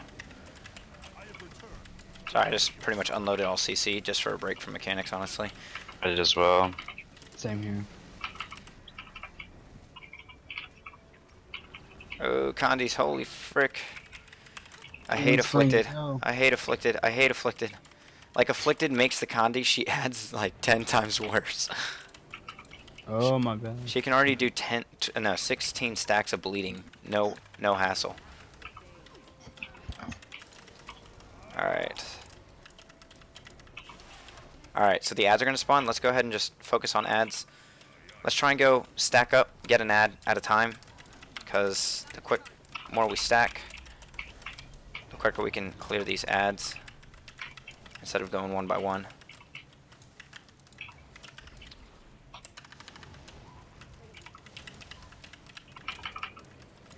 There we go, there we go, there we go. Try and rally, Oxy, try and rally.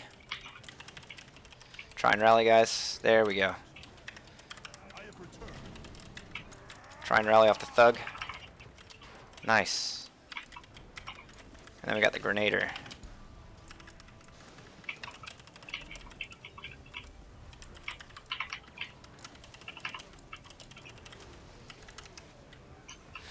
Nice. Okay, let's try and get Oxy. Some downtime. Oh, hello. Sorry, I didn't even see that. I'm down, I'm down, I'm down. I'm not dead. Lamau. Not even healing spring could save me from that, and that's an 8k heal for me. So something had to hit for, I think I had like 2.2k health plus the 8k for my heal. So whatever hit hurt bad. That's Well. just GG. Might as well. Unless Dooms wants to carry. I can sell a T4 my Shen. Not too bad. Takes forever. I see what hit me. It says Aether Blade Chip. Aether Blade Chip hit me from 8k from Cannon Blast. Plus I had Condes. Plus I had another ad hit me. So that was Yeah, in that was- total for. That was We need a tough. double Druid. Hmm? I can double Druid if you want. That's up to you. I will. Okay. Give me a sec to respec without arc DPS. Wow, okay, this is gonna take 10 years. You haven't done it in so long. I know.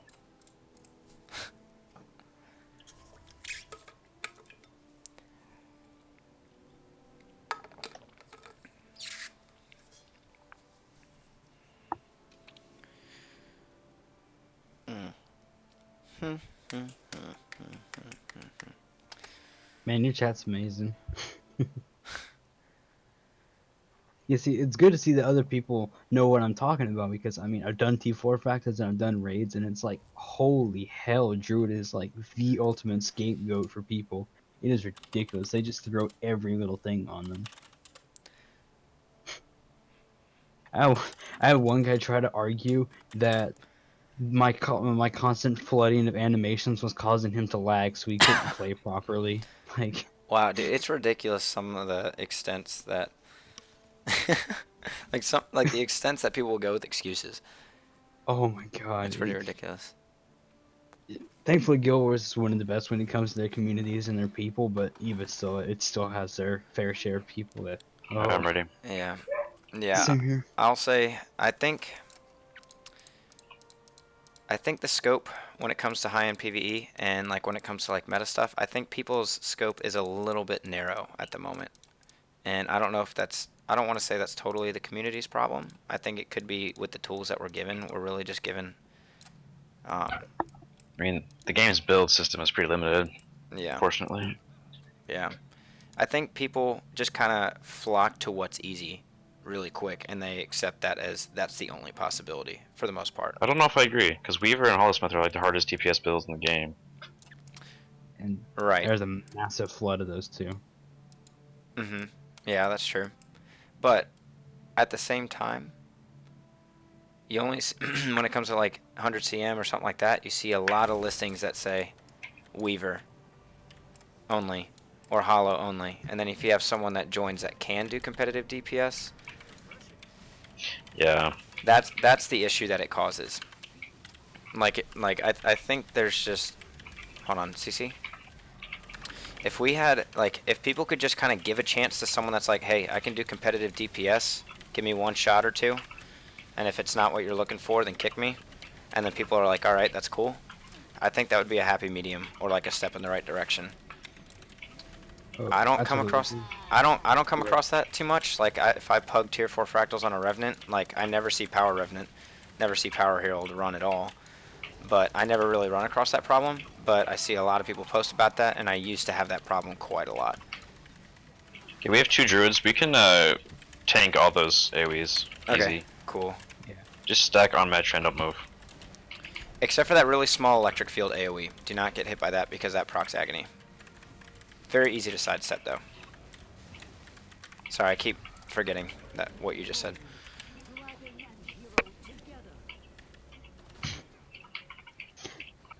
But yeah, so yeah, in Druid that's very prevalent where if someone comes in without much experience, they they don't have 100+ boss kills, they'll generally get kicked out.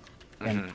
I mean, I've raided since early days, back where there was only one wing, but the problem is that people are very close-minded, they're very meta-esque, and the sad part is there has to be a meta for raids because the bosses are very challenging and they're very tight.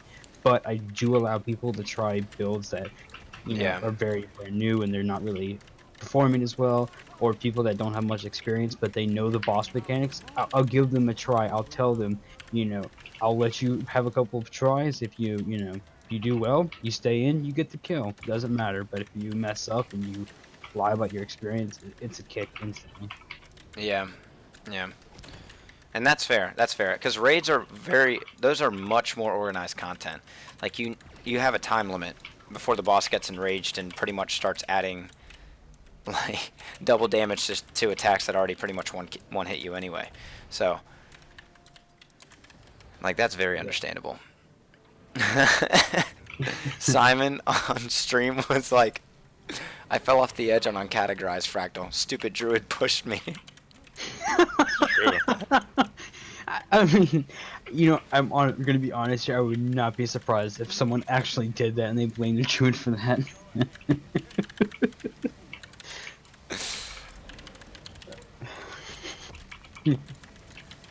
Simon, you accurately described Puggy T4 fractals in a single sentence.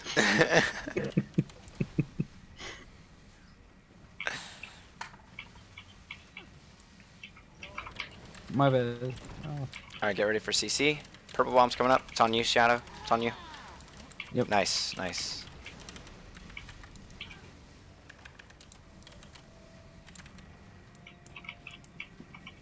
Oh crap, Supersize Me's only down. Yep. And then Oxy's almost fully up. Yeah.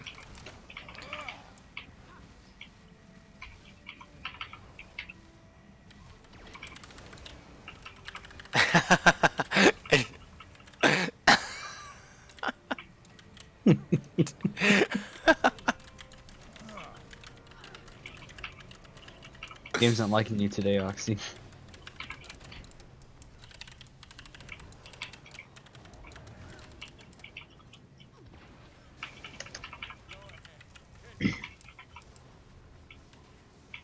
You get used to it.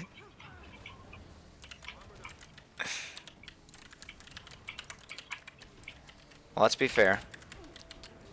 I don't know if you really expected to do tier 4 Trin today. We kind of just pushed you into it. Alright. Almost CC'd, almost CC'd. Okay. So watch out for those Oxy. Those AoEs will definitely kill you. Oh, really? Nice. Well, this will be good experience because wiping over and over is a really good teacher. Bad experiences are good teachers, for sure. Hey, good question. Which druid do we blame if we fail this run? Both. Not Rayo. Them Rayo. Oh, okay. Looks at build. Power Herald. Yeah, jeez. Power Herald. Who do you think you are? Oh my gosh, these electric fields suck so bad.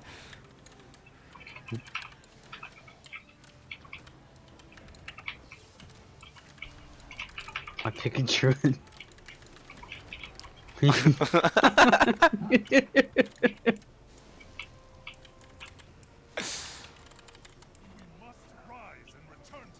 There we go. There we go. Slow and steady wins the race, guys. That is it.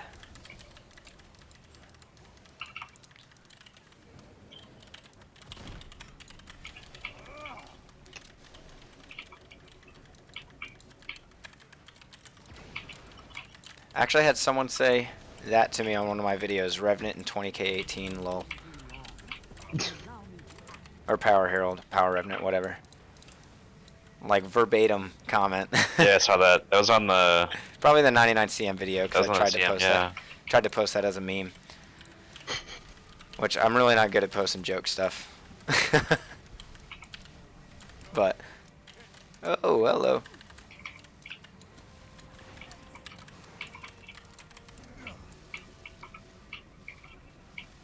Nice. Good job, guys. Tight squeeze over here. Alright, so at this specific phase, once we get her down to 25%, she is going to spawn not only the ads that she's been spawning, but she's going to spawn a Sharpshooter, an Ellie, and a Guardian. The Sharpshooter is equivalent to a Deadeye and hits very, very, very, very, very hard. So we need to prioritize getting that guy down as quick as possible. We do have a lot of walls, so we have Badoka with Guardian wall. We do have both druids with staff, so we do have Sublime Conversion, staff 5, which is really helpful.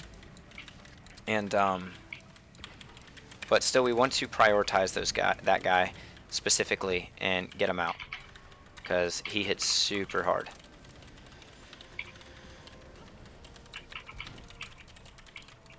Okay, let's CC.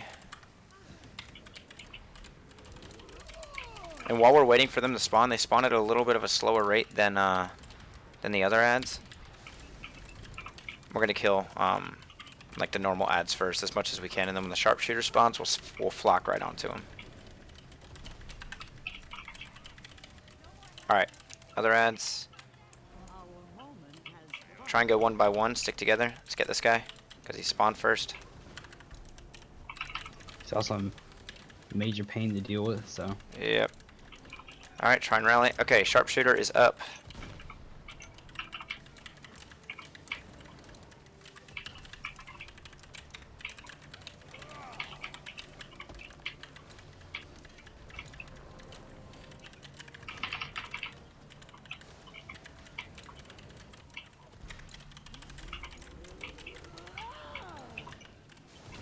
No, you're good, Oxy.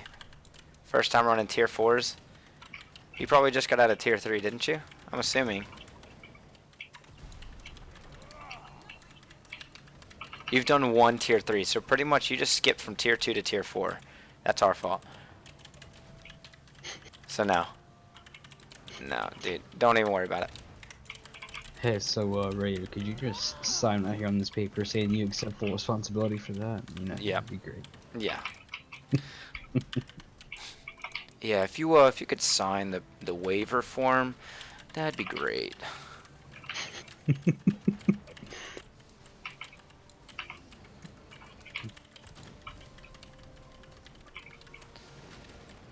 Alright, Sharpshooter is down. Oh, blasted. Wow, Dooms, what are you? We got a border over here. What are you, Dooms? A pleb? What are you, a guardian?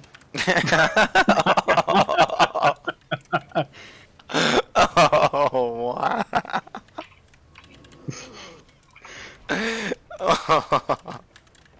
Well, as seeing as our 2 guardians are dead, the better question to be asked: are you dead? Uh-huh. That was really that was bad, but that was really funny. Time to blame the druid who left us to die.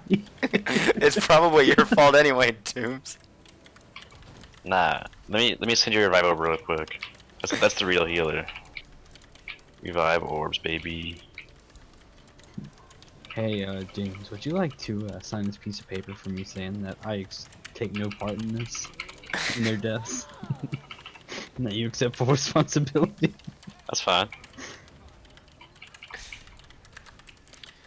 Hey, just to make your job easier, I'm gonna stand in all of the AoE fields and make sure I have agony so you can't heal me through it.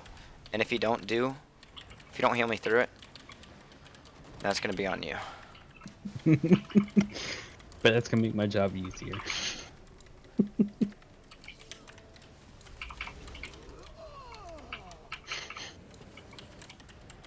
See, even when you're dead, you're still useful because you can call things out.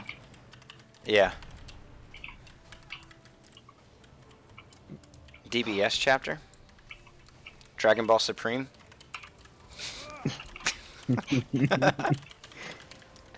I'm just making it up. I don't know what DBS is.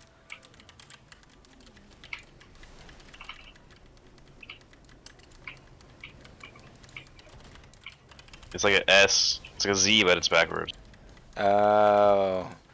Got it. Maybe, Got it. I don't know. So it's like Dragon Ball Z, but the story's backwards. Yeah. Can you request to kick me? I'd prefer you not.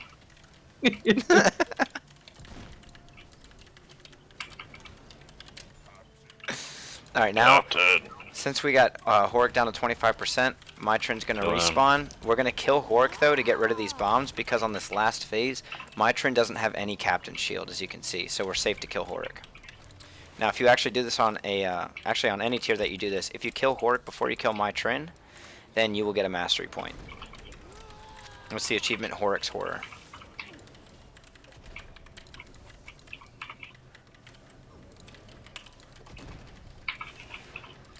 Alright guys, just a quick note before we finish this Fractal that right now Twilight Oasis is in the lead by quite a lot of votes. So if you want to see us run a Fractal, a specific Fractal, let us know what it is before we kill Mai. And if you want to see us run a specific one, whichever one has the most votes or tallies or suggestions at the end of this Fractal, then we'll run that one. So, a group of people that are chosen to pick a Fractal for us picks Twilight Oasis. Oh well, in other news, the sky is blue. Let's see. Alright, when we get to... Jinx now, we're gonna wipe. Alright, so when we get to 1%, you want a GG so you can restart the whole entire encounter and take it from the beginning. That's why I play usually. Just read Foxy's comment. Fun fact, GW2 efficiency says I've died 2 times per hour. After this run, it'll probably be 5.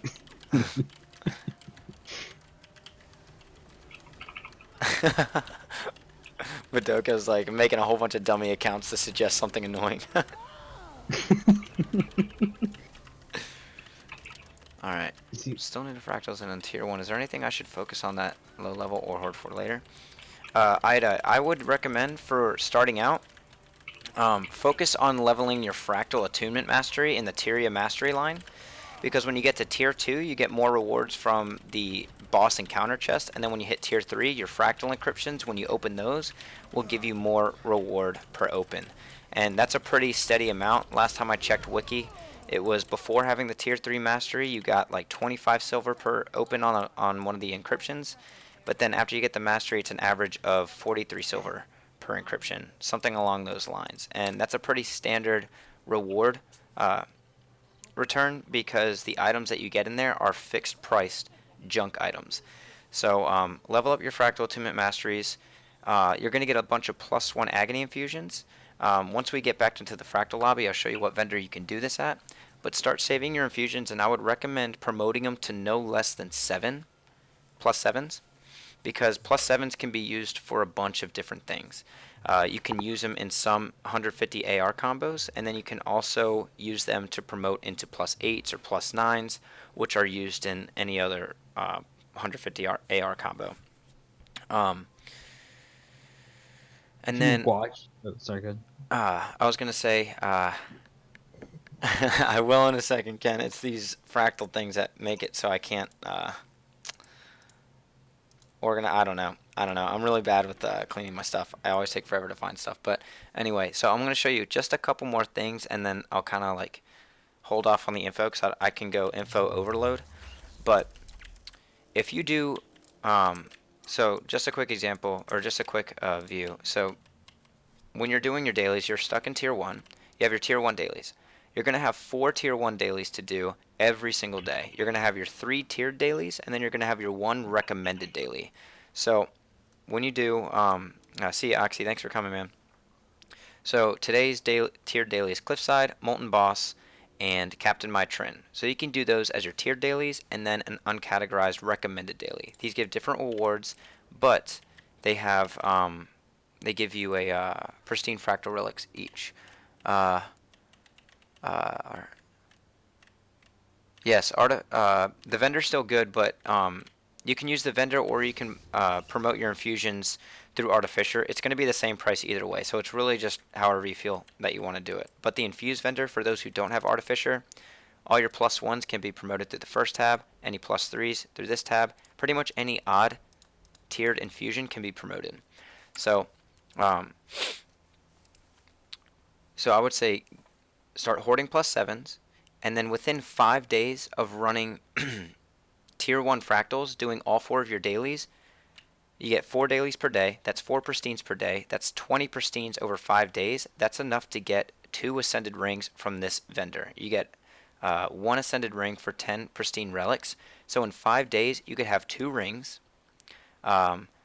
Plus, since you have 500 Artificer, you can make a Craftsman's Backpack, which is requires level 400. That's another. You can make that as like a cheap option for a back piece that can take Agony slots. So you'll have, after 5 days, 3 Agony infusion slots. And if you get your tier 2 Fractal Attunement Mastery trained, then you can attune both your rings. That gives you 5 Agony infusion slots. And so if you hold onto your infusions to make +7s, say for somehow you get 5 +7s within the first 5 days, then that's going to give you 35 AR, which already puts you at level 35 Fractal, which is in tier 2. And that's not including the Fractal Potion. If you have the Fractal Potion, that's going to get, and you have tier 1 Fractal Attunement Mastery trained, then you're going to get 15 AR from the Potion, which is pretty much all of tier 1. Except for Shadowed Observatory, but that's only 2 AR short, which you could do. So, all that information to say, yeah, so it has a little icon next to it. So, tier 1, focus on your dailies. And if you don't have the AR for it, buy one of the blue potions, which, since I mentioned the potions, let me show you where it's at. You come in through the portal, you go down this way, go down this little portal, and talk to Desus Alchemist. Show me what you got, and then it's going to be this blue option at the top. Some are going to, it depends on how many you've bought, but it'll either be massively discounted, deeply discounted, or regular discounted, or regular tier of Alba. You can buy a certain amount of the massively discounted, a certain amount of the deeply discounted, then it'll go to regular discounted, and then it'll just be a flat out normal rate. So use the potion when you can. You can pretty much do all of tier 1 if you have tier 1 Fractal Attunement Mastery trained. Use that potion, and you can do any of the tier 1 dailies pretty much. So that way you can get your 4 pristines per day minimum. And then once you're in tier 2, you can start running tier 2 dailies, which gives you more pristines per day. And then once you're in your tier 2 dailies, you can start getting infused rings as drops, and then you can attune those infused rings, and then you have 3 slots of Agony Resistance per ring slot as opposed to 2. So I know that's a lot of information, but just do your tier 1 dailies, promote your +1s to +7s, and make that Craftsman's Backpack with the Artificer crafting discipline.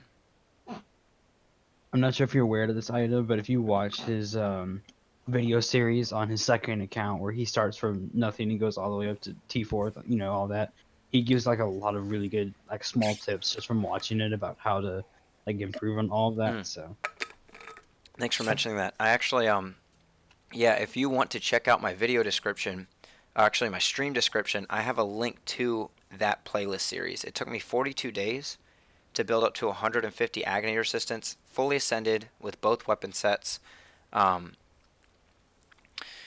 And I go in depth on how I built every single piece of my armor. So I did my first 5 days, did my dailies, got my 2 rings, my craftsman's backpack, and I attuned both those rings. So after 5 days, I had 5 Agony Resistance slots. So I just had to save up my infusions and such. So the limitations I had on that account, I bought the Heart of Thorns expansion for it. So I had full exotic level 80 gear. I had a level 80 character, but then right then, I didn't buy anything from the trading post. I didn't buy any agony infusions from the trading post. I bought materials from the trading post if I needed, if I didn't want to wait for daily ascended crafting. Actually, I think I might have limited myself to daily ascended crafting, but pretty much what I did is I crafted my first ascended armor set, my first weapon set. Any drops that I got throughout the process I couldn't use when it came to ascended gear. So because that would just be like unfair returns. So it took me 42 days from level 80 in full exotic to fully ascended 150 AR with both ascended weps as well. Infused with enough AR to have 150 when I swap weapons. 42 days. So you can check out that playlist in the description of this stream. And then I also, related to Fractals, for how to do each Fractals, I do have my latest series that I'm working on right now. The Fractals Explained series, which is me going in depth with each fractal on the core mechanics, similar to what we're doing right now with the stream. So if you want to check those out, right now I only have the Nightmare guide posted. I started working on finishing up my Snowblind fractal guide. I was supposed to do that last week, but I got really sick. So it was hard for me. I couldn't record audio because my voice was gone and all this stuff. So I'm going to be working on that guide. It should be up within the next 2 days. So I'll be looking for that here pretty soon.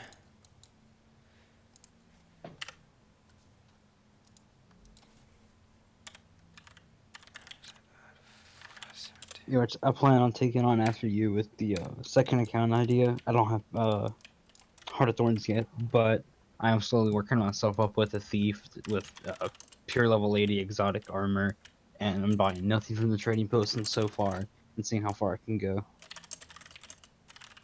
Nice, man. Good luck. Thanks. Thank you, dude. It's actually much more fun than I thought it was to start back from ground zero again and start back up and try to climb my way back to T4. Nice. Yeah, dude. It's pretty fun. It is fun starting over and not having all the, like, because if I started a new character on this account where I'm already really established, I already have a lot of tomes of knowledge that'll just kind of be eaten away at my soul if I choose not to use them. But if I start fresh on a new account where I don't have those luxuries, it's definitely fun. It's definitely really fun. Can I make a guide on making friends? Let me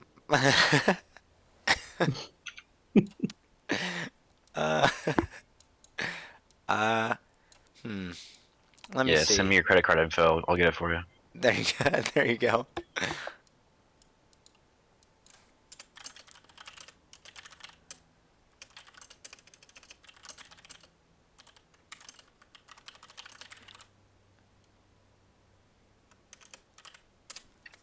Oh, hey, Austinator. How's it going?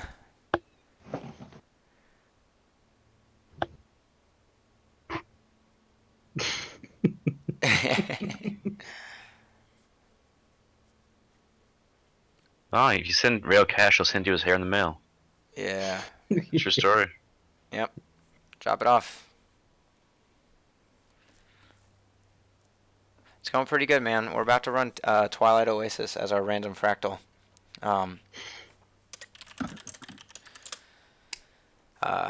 Just gonna go through that. I need one more person. So if anyone on stream is in the NA servers and you want to log on and you want to run Twilight Oasis, let me know. I'll send you an invite, and yeah, we'll get going because we only need one more person, and it doesn't look like anyone in the guild is available at the moment. Yeah, I kind of felt bad, man, because I kind of wanted to come in with my support firebrand, but it seems like ArenaNet had other plans for me. Still trying to get back a chest since I bought the wrong tier item for it. Well, rather like quality of it since I had gotten the light instead of the heavy. And I've sent in 2 tickets. Each one has been reviewed twice over a span of 5 days, and I still did not have my item, man. Dang. And oh, sorry, what was this for? What happened exactly? What'd you miss? So I bought a box of ascended armor from the raid vendor, and since it gives you a choice of 4 stat options, with each providing heavy, medium, and light armor, I wasn't thinking and bought the light armor instead of the heavy for my firebrand. And so I doing this before I knew what they had done, so they asked me to destroy it, as I did. Mm-hmm. Send them another ticket in saying, "All right, I destroyed it. Send me back the box so I can buy the correct item." And when it shows your last activity, it shows when they pulled it up and reviewed it again. They had done that a total of 4 times across both tickets over a span of 5 days, and I still have not returned my item. Oh, wow. Dang, sorry, man. No worries, man. What is my favorite Star Trek? I can't answer this because I actually haven't watched Star Trek. Don't hate me. What are the best Conde classes to run for Q4s? Don't run Conde classes in T4s. That's pretty much the. Mira, I know you want to run Twilight. Simon, Spellbreaker isn't Conde class, by the way. They're strictly power. You can run Berserker and go Conde, but the whole idea behind that build is you're essentially a banner slave. Since if you're gonna go Berserker, most likely it's just to drop banners for your group. Can I get a fade cut?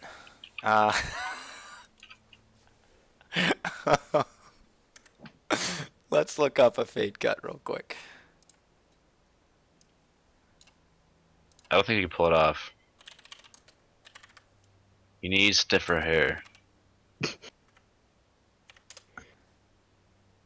A fade cut. Oh my gosh. Let's see. So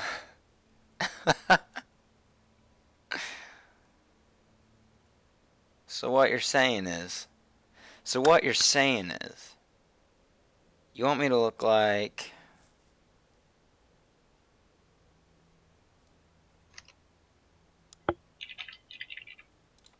this.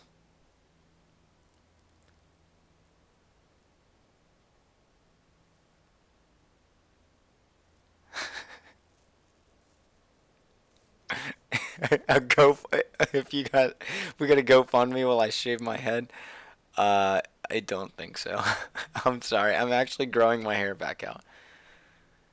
So, fun fact, my hair actually used to be down to like right here. So, how long is that? Like another like 6 inches? Used to be 6 inches longer. Used to be really, really long.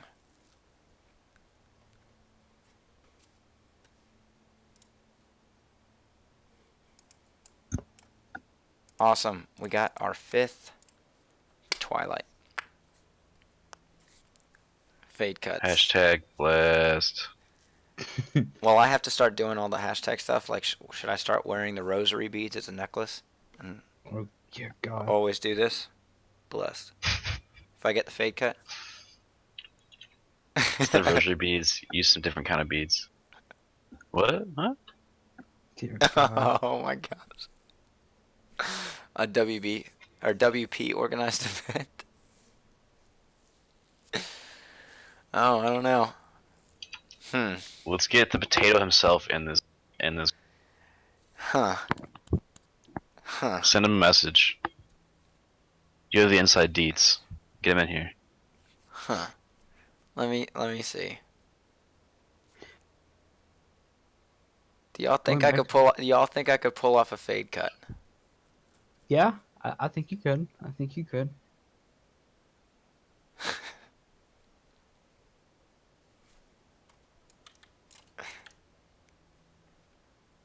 I don't know. Looking at your Revenant, though, I thought you kind of modeled your Revenant after yourself with that hair, so would you be willing to change it again? My hairstyle? I don't know. Because I literally make all my human characters look like this, so I'd have to get hot. Sing contest. Wooden All right, Potatoes is group. doing... Let's get back in here so we can start. Yeah, Por favor. yeah. Okay, so, let's see. Going back to your comment, Simon Brown. If you want my personal opinion, the best one to go would be probably Scourge, because it's a bit tankier than most others, and your utility skill Epidemic can be very useful for a lot of the Fractal instances, and it's very easy to play, but also has a really high skill cap. So that'd be my suggestion as one of the better ones to go with. But I don't know. What would you think, Rio? Sorry, what was that? Conde classes? Yeah, what would be the best Conde classes to run, as he said, to run T4s? I mean, None of them. at the moment, the best would be, I think, Conde Soul Beast. Maybe I never see anyone run Conde Renegade. I'm pretty sure that's still decent damage. Now this is coming from a perspective of classes you won't get flack for. You could run Scourge. I run with Scourge players all the time. Scourge is the only one that has utility that's useful Yeah, very for much so. Fractal. Now, there's a bit of a counter argument on that though, because there is Conde Thief with their Venoms does help support group a bit as well. A good Druid and a good Chrono can cover all CCs easy. True. Got the rights to Plus Ruby. Thief DPS isn't that great. Scourge is only really useful on 100 CM for the ads that spawn the anomalies. Besides that, you're preferring power builds usually. But also, as I'm saying this, I'm playing a Conde Soul Beast, so whatever. Yeah. I'll have to look into that, Ida. I didn't know he was doing a competition. I haven't been watching his videos recently. I haven't had much time to watch them, but I'll sign up for pre-order. Yeah, I'll have to check that. I'll have to check all that out. Thanks for letting me know about that.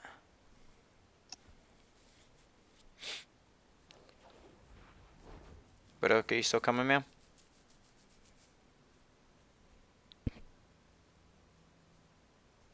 Yes, I'm here. I just logged out. They're waiting. Alrighty. Woo.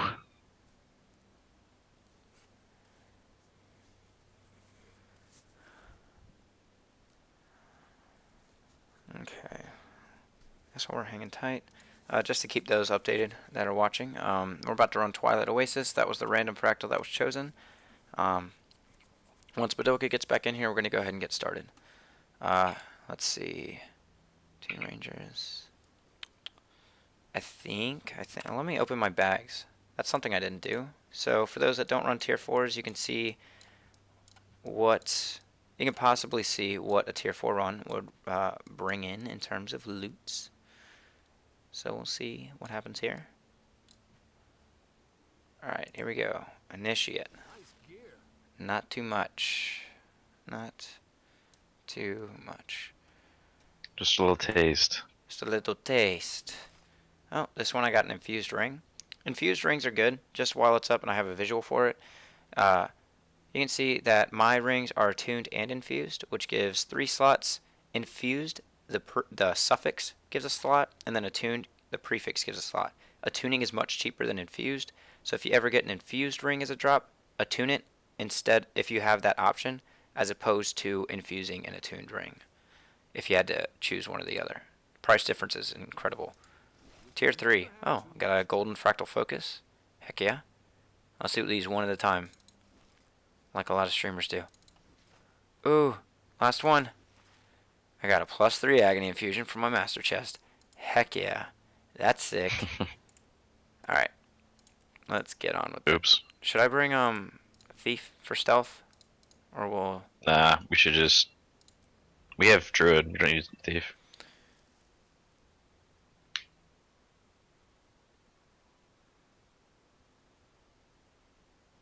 Actually, yeah, Ken, I have rocked a ponytail before. I hated it. But now I know how to do the man bun, which is 10 times better. Don't hate me.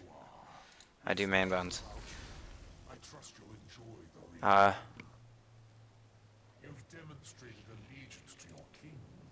Awesome. Thank you, Ida. I appreciate that. I'll definitely check it out. Alright, so for those watching, are we going to try and do the stealth? Yeah, I have smoke scale. Let's use that. Okay, I only have, I don't think it's going to be enough stealth unless we have a lot of blast finishers. Druid has 2. I have 0. I have 1. So what I was thinking, if I bring Thief, I could Shadow Refuge at the halfway point to restock on stealth, and then we can run straight off the edge. Think I should do that? I don't really care. I think we should just go for it. Alright, so what we're going to try and do here, guys, is we're going to try and stealth and get as far as we can. And then if we get ads, then we're going to line of sight them. Stack on this guy. Alright.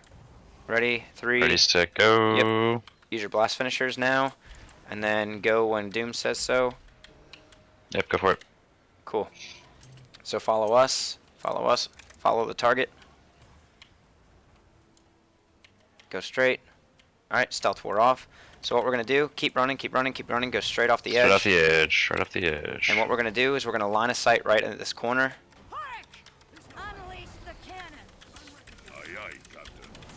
Just to kind of clear a lot of ads, because we attracted a lot of ads.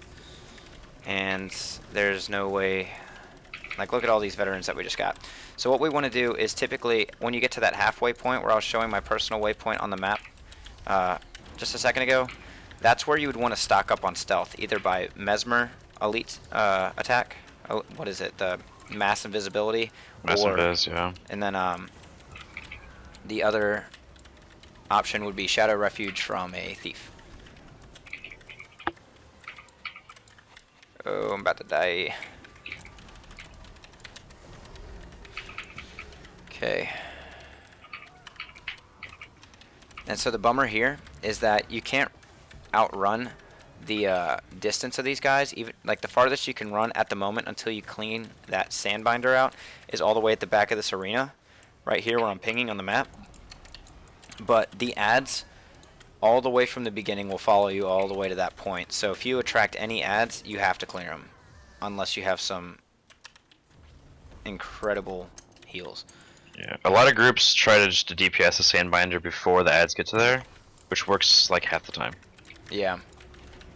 Depends on your DPS, of course. So at the sandbinders, 50%, around 50%, they're going to do an AoE. There's not really much of a telltale because they're very small ads. So right here, CC bar's up. But one thing that's crazy is no matter whether the CC bar is locked or not, if you have a knockdown, it instantly knocks down, it CCs the sandbinder. So that's really good for me because staff 5 is a knockdown. Right here, we can just run through these ads. We don't have to worry about them.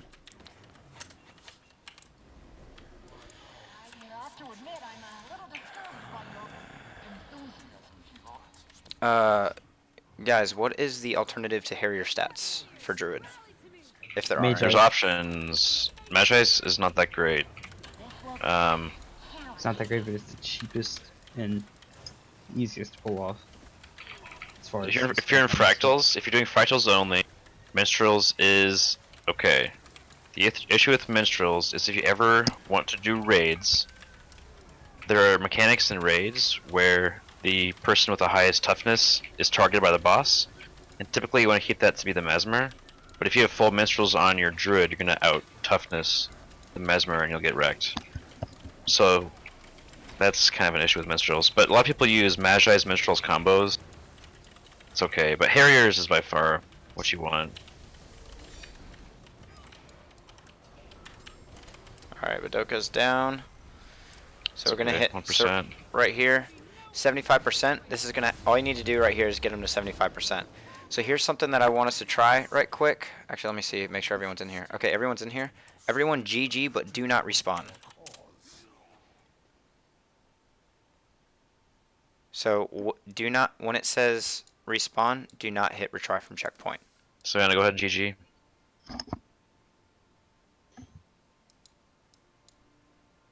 Hey Savannah, can you GG? Yeah. All right, now retry. They can respawn. Sorry. What's good for that is whenever you GG, the party wipes, and when a party wipes, mislock, the mislock singularities reset, as well as your cooldowns and everything. So if you're running a Mesmer, they have really long cooldowns for really crucial skills, so that's really helpful for them. But the reason why we had to wait for a second is because Interesting. did it glitch? We glitched it. Alright, so this is what happens when you try and do it, but you do it incorrectly, you glitch it. So I think you have to GG before the green spot. Well, let's see. Wait, here's the Awakened Cannon, maybe when he comes up. I guess it's Ogre.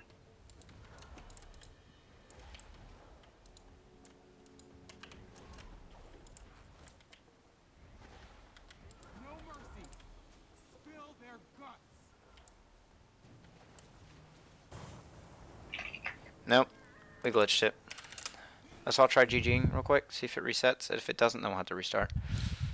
Didn't reset. I'm not sure it's gonna work.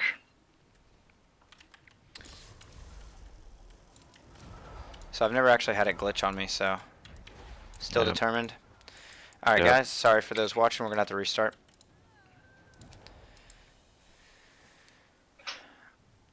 Alright, so what I'm gonna do here is I'm actually gonna swap Thief, that way we can do the stealth tactic this time. Also, real quick, someone mentioned that Druid has 2 blast.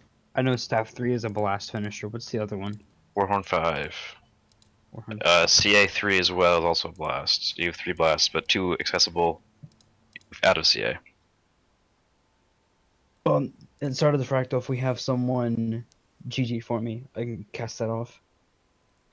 That's not a big deal. No, actually, yeah, it's not, because I have short bow on Thief, and that's pretty Yeah. much unlimited blast finishers. Spammable blast. Yeah. So I'm gonna put a personal waypoint on the map. When we hit that waypoint, then stop there. I'm gonna do Shadow Refuge. That way we can top up on stealth.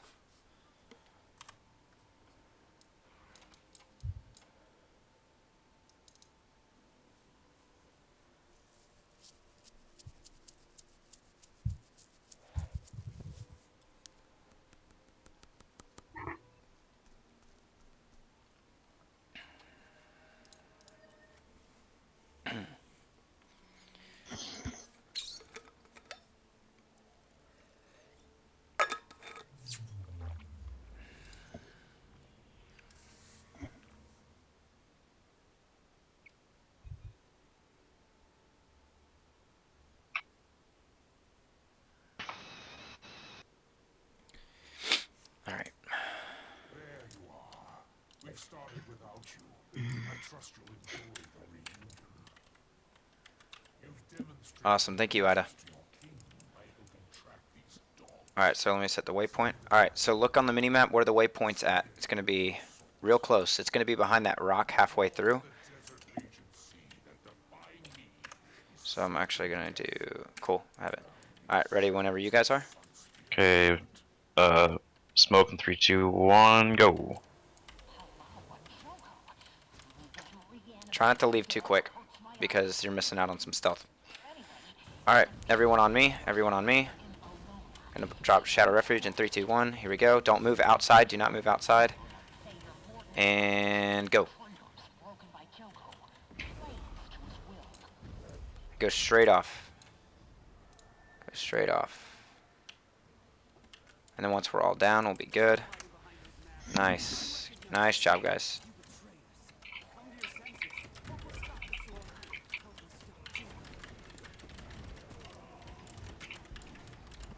Nice. Much, much, much quicker. Alright, so let's not do the GG thing this time. Just do it normal. I just don't want to risk doing it again. Alright, watch out for the rabbit. Let's give it a second here.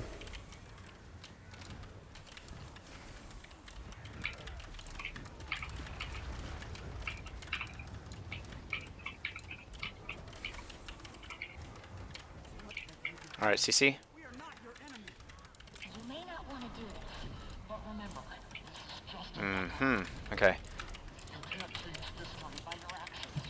Yeah, sorry. I was trying to deal with something that was kind of important that rose up. Sorry about that. It's all good.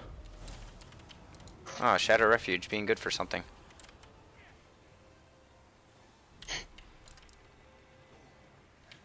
Okay. Let's wait on. Yeah, let those guys just get out of here. Nice. Nope. For some reason, the veterans have a stupid, like a crazy long. Alright. Watch out for that. Shoo!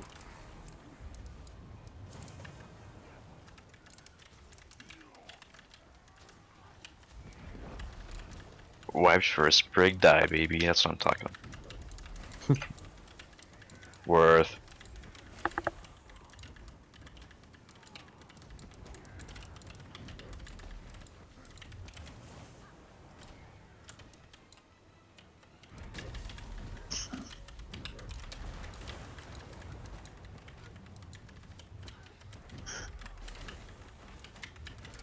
Oh!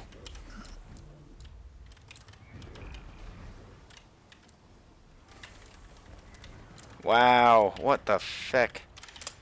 Alright, same thing as before. We're just going to... We can run farther this time. The Awakened should have... Oh, they didn't push him very far. No. Alright, so we'll just go straight into the right. Okay, get your blast ready. 3, 2, 1, blast. Alright, cool.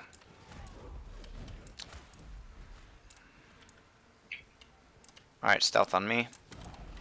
Also, flux bomb. Sorry, I thought it detonated. Actually, we'll be fine. Let's just get past the sandbinder, because it's almost dead. Yeah. Actually, never mind. No, it's not. It healed up. You can kill it. We'll be fine. Sorry, Badoka. Just kind of left you in the dust back there. That was my fault. I revived. Alright, guys. Sorry. That's a little bit bad on my part right there.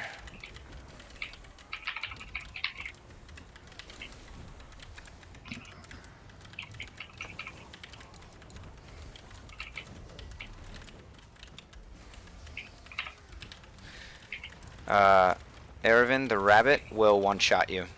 I don't know if you've seen Monty Python and the Holy Grail, but it's like a spoof of that deadly rabbit, I'm pretty sure. I warned you. But no, it was just a way like a bunny. Alright, here we go.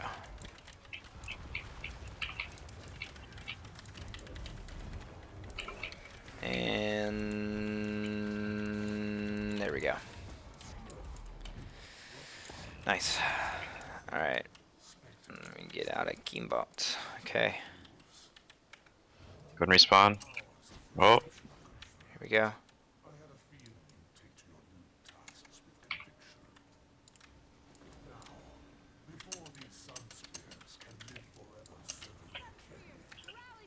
I don't know if you can get out of combat up here. I'm just kind of...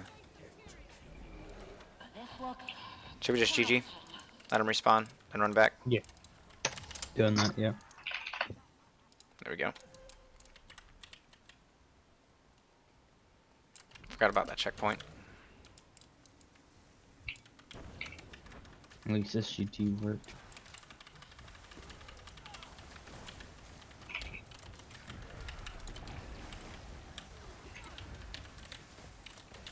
Alright. Oh! That was tight. Oh.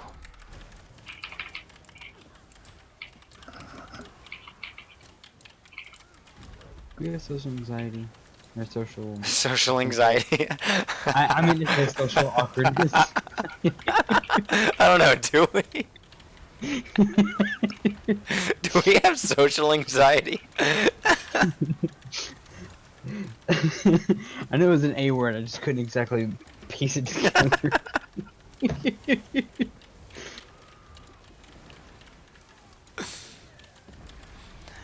Oh.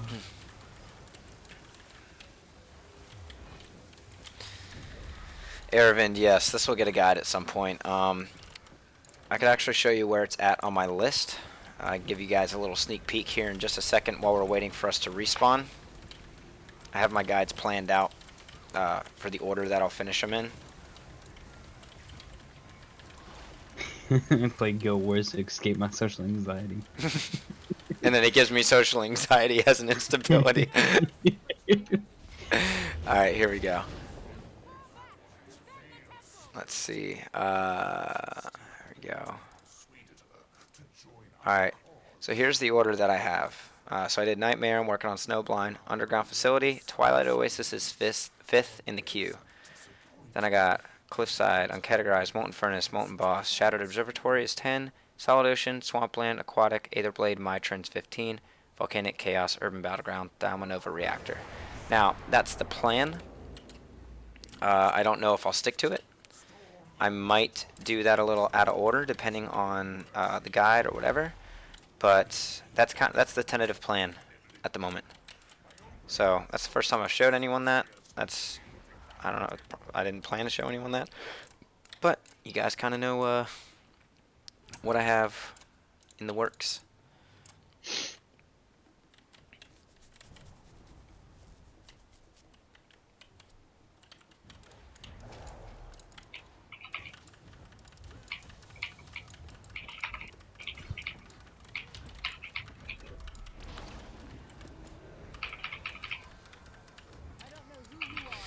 Alright, so now for this part, we just got to kill these 3 sandbinders. Same exact thing as the previous sandbinder that we just killed, that we wiped out the first time.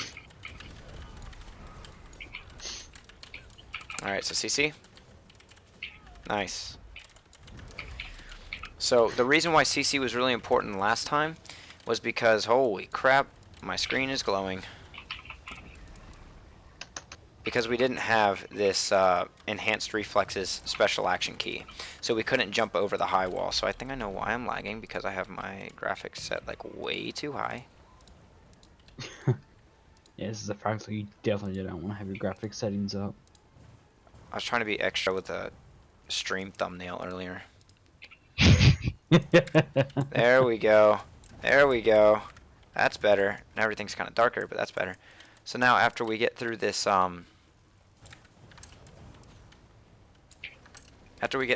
little pack right here, once we get on top of this this rock up here, we can all get out of combat, and this rock up here is a checkpoint.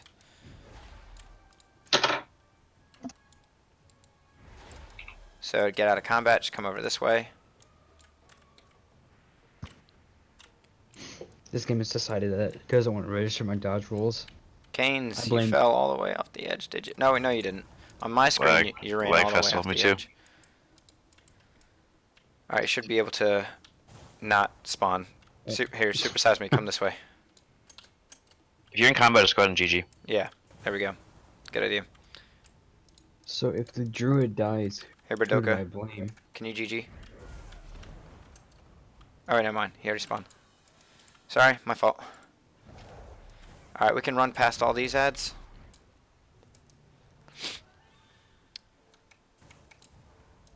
Oh, if the Druid dies, it's your fault because you didn't heal yourself on top of everyone else.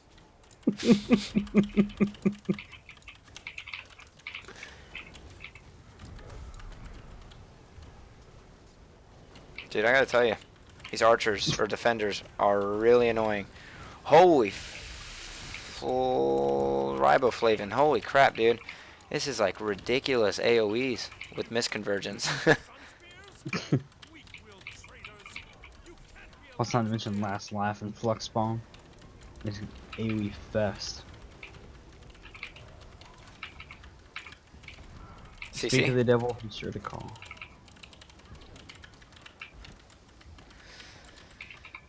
What's that saying? Speak of the devil, and be sure to call, or something, I've just only heard speak of the devil. All right, let's do ourselves a favor and clear these ads, just because we were struggling on the first part. One thing that'll happen is a lot of pug groups will run over these ads and the next group of ads that come up during this part, and then they'll get obliterated by the next sandbinder. So let's just be proactive Since we struggled on the first Sandbinder, I want to kill these ads because I don't want to struggle on this guy.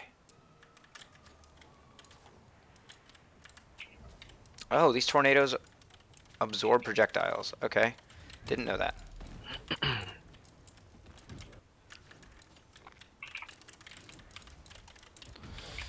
As for PvP, my thief build that I play is typically dagger pistol. This previous season it was the sword dagger build, but reading through the patch notes today, they just nerfed the crap. They literally only nerfed thief in PvP. They didn't do any sort of buffs to anything.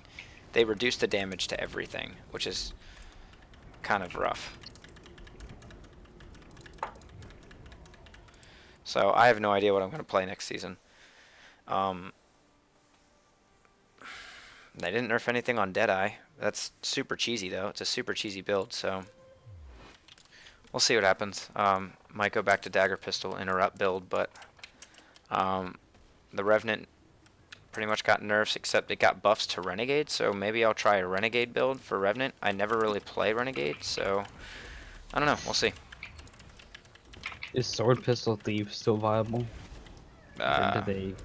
I don't think So so. pistol thief was never viable in PvP, was it? I don't think so. I think it was always sword dagger. Sword pistol can be in. I mean, I think at one point it was viable for sure. It does a lot of like a burst damage, but like everything has Really telegraphed.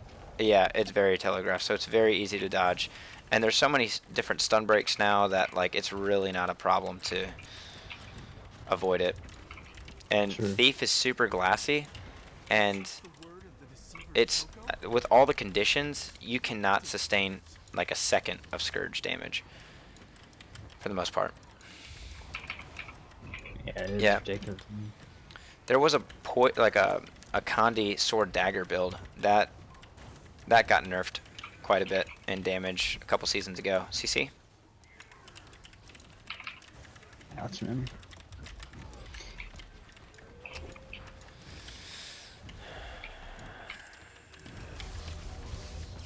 There we go. But I think, honestly, one build that works really well, just to be annoying, is Go ahead and respawn if you'd like. yeah, there we go, I'm out of combat. Alright, so before we go in, let's go ahead and get that misluck and stability towards the beginning of the fractal. But one thing that's good on Thief is that you're very mobile. So, you'd really have to rely on your team to pull some decent damage and outplay the other team though, but like, what you could do, it's a very singular point, like, I don't know, I'm just going to say it because I don't know the word for it. Pretty much one build that I ran when Stronghold came out. Is it Stronghold, the one with the, like, you get the champions, the missed champions, whatever. One thing that I did there was I just played like a purely evasive Thief build. And then again, Stronghold's a little bit different. So I think this is also at the time, because it was released, no one really knew how to play it. But I had like all 5 of the enemy team trying to guard their lord, but they couldn't kill me because I had evades like crazy. I had so much vigor. I had a lot of health because I was running some like defensive amulet or whatever, and I didn't do like any damage. I just evaded the crap out of their attacks, and they just chased me, so I just wasted their time while my team pretty much spawned a whole bunch of door breakers or whatever. Now, like I said, that was the beginning. Could have been just people didn't know the game mode, whatever. But Thieves are very good for decapping. Very, very good for decapping. So, whatever build works for that is probably what I'd go back to. But getting back to this, what you want to do for that part, you see how we ran right to the back and started killing that Sandbinder? You need to kill that Sandbinder. And then you have all these ads, they're going to clear all the ads in the beginning. So just let them do their job and you do your job, and then by the time you kill the Sandbinder, all those ads will be cleared as they were in this instance. Then you just kill the veterans that are surrounding the boss, and then the encounter will start. During the encounter, do not step in these portals. These portals will teleport you and give you 10 confusion stacks every time you Oh, stand wrong in them. guy. Alright, So what you want to do here is you want to keep tabbing around until you find the right illusion. The right illusion is marked by this legendary icon around their name. A fake illusion has nothing. If you're playing Druid in this encounter, if you target the boss before she teleports, your pet will run straight to the correct one.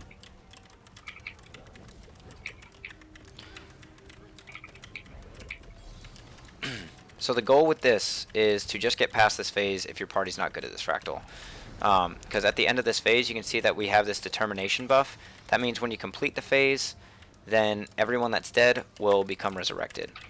And then they've added a checkpoint in the middle of the fight that once you make it to the Dwayna phase, then you will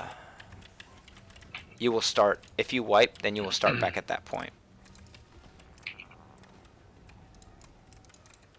Oh, I just turned into a flippin' Moa. That's another thing. When you see an AoE at your feet, make sure to use your special action key to jump up in the air. Like so. Sorry. It's all good. It will remove, or it'll prevent you and your party members from getting Moa'd. You can also use it for a flux bomb, and it'll detonate in the air. And holy crap, I'm stuck in this corner. I'm trying to find the boss here. Okay. There we go. Right in the middle. There we go. Sorry, there's a lot going on here. I'm really struggling to explain here. Oh my gosh, man. Let's just restart.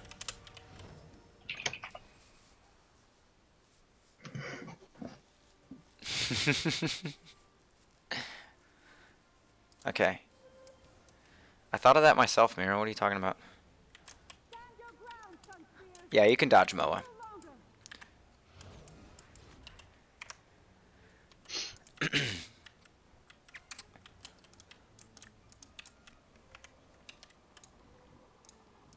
Dudes, I've completely forgotten about Soul Piece because I really haven't looked at it towards when they first released it. The weapons you take is short bow, dagger, torch, was it? Yeah, that's the main build. There's also a niche build that is short bow, but it's a little bit lower DPS. How do you run short bow? You get 2 short bows and you weapon swap to trigger sigils. Same thing. If you're playing Druid and you're not using your axe warhorn, you should do staff. It's much more effective. Sure.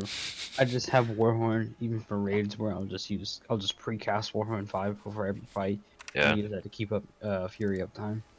You should really be using warhorn 5 on cooldown with quick draw. That's ideal. That way you can keep regen up in your group as well as fury. I do try to keep quick draw being used on that. So, but then again, it's kind of hard to balance because the celestial avatar and staff take priority because you mostly need heals, especially in fractals where it's constant healing. It's kind of hard. Yeah, so Fractal is constant healing, you want the regen up. So your Warhorn 5 is your only source of regen, unless you're going first, which you shouldn't. So you really want to keep that Warhorn 5 up. Quick draw you want to prioritize depending on what you need. If you need burst heals, prioritize Warhorn 5 and then CA3. If you don't need quick heals, you prioritize Warhorn 5 and CA4. And then if you want to use quick draw on a staff skill, you would use quick draw on 2, typically. I've heard a mixed thing about between 2 and 3, since 3 is a higher heal as well as a blast, so can be used a little bit more extensively and has a little bit more range of what it can do. It depends. Warhorn 2 is higher, or staff 2 is higher healing. Sure. More healing. And then staff 3, I guess, if you need to blast, but if you're blasting, the quick draw is not going to affect it because your cooldown is going to be like, what, 4 seconds or something, so the field should be gone by then. Alright, you guys ready? Yeah, sorry. No, all good, all good. So actually before we start, let me just do a quick explanation of some of the mechanics because I'm like really struggling to explain as I'm trying to survive. So you have the Moa mechanic, which will be a target over your head as well as a small AoE circle. It looks like a flux bomb, but it's a smaller AoE and it happens faster. Special action that, because that'll evade it on you and it'll prevent it from applying it to your party. Flux bomb, handle it the same way. You can special action key it, or you can just dodge it, whatever you want to do. But if it detonates in the air, then it won't spawn the flux bomb. Thank you, Mira. And when the Boss spawns. Keep hitting tab until you find the one with the legendary icon. Whoever finds it first, target it. That way we know what to go to. Make sure that you cannot dodge, you cannot jump over the portals. You can special action key jump over the portals though. So that's the only thing that's high enough to avoid that mechanic. You cannot normal jump, you cannot dodge, but there are some times that you can walk through. So avoid getting ported because that's 10 stacks of confusion per time you hit a portal. Avoid the MOA and try and survive all the Condes and such. So I just noticed that we only have 2 instabilities. No, we have 3. We have 3. Whoops. Anyway. Alright, last laugh, flux bomb, and misconvergence. Alright, let's give it a shot. And then target the MOA, this guy. He should go to the correct Amala right away. There we go. And that little scythe AoE is actually pretty harmful, so just be careful of that. Make sure to not stand in the AoE, watch out for that MOA. And once we hit 85%, we're pretty much home free, because Melandra phase is easy peasy lemon squeezy, so... And again, follow your ranger pet. Ranger pet should always go to the right spot. Except right at this moment.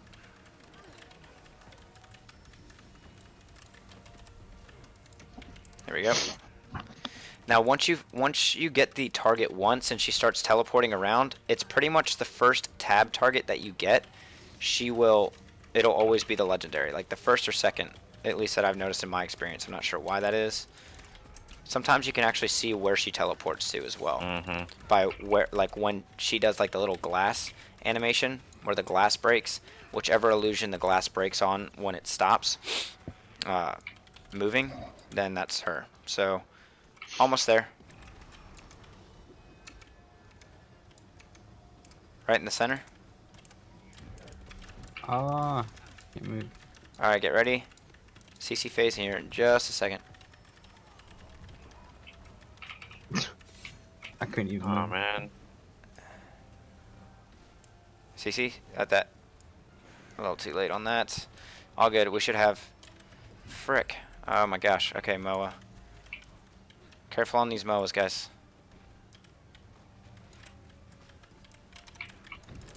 Okay, we're in the.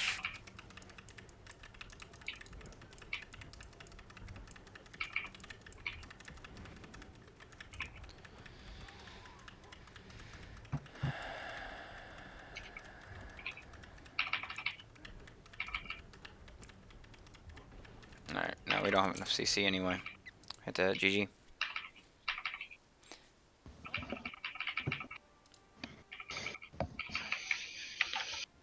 Alright, I make sure. hate doing this, but I gotta drop out, man. It's all good, man. I just realized the time it's getting a bit late, and I still got things to do. It's all good, man. Thanks for coming. Hey, no worries, man. Thanks for having me here. Yeah, sure thing. See you later, and good luck, guys. Take care, man. Alright, see ya. Okay. Awesome.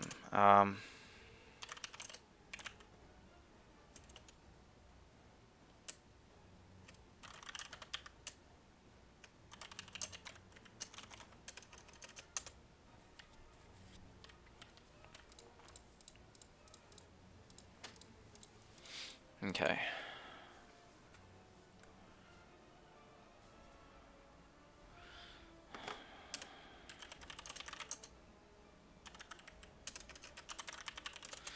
It's sorry guys, I'm just asking the guild if anyone wants to fill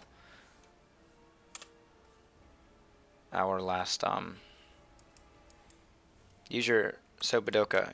Whoops, I put that in use your special action key. Default your minus key.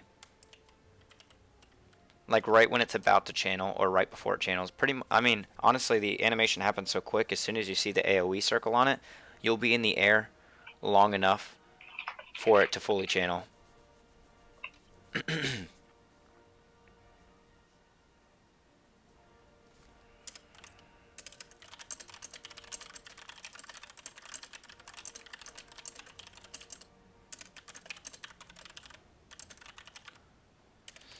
Awesome, Frost is coming. Sick.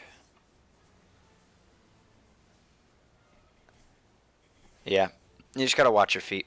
Definitely just gotta watch. It's tough, especially because there's a lot of ads going on. There's a lot of a lot of illusions here. I've actually never noticed this many illusions, which is a lot of conditions going on because they're all using Mesmer Staff Auto, which just applies conditions. Yeah, you have to be really precise. The portals sometimes have like a little walkway in between. Sometimes there's enough space to very, very carefully walk between them. Otherwise, you will have to use your special action key. Now, you can dodge the MOA as well if you want to save your special action key, but you run the risk of dodging into a portal, which will give you 10 stacks of confusion, which isn't the worst case scenario because confusion doesn't hurt you anymore unless you use a skill. But if you use a Conde cleanse skill while having confusion, it won't hurt you because it's cleansing that condition. They changed the way that works in PvE. Or actually, that might have been just for PvP. I might have mixed that up, but PvE still does passive damage. PvP, it's only on, or it does less passive damage now. okay. It still does some, just not as much. No, it's okay. It's okay. Solid Ocean next time. That's that's all right. This is good because this is showing, you know, a typical struggle that you have in pug groups a lot. So this is good that we're having these struggles. That's good that we're actually going over it. So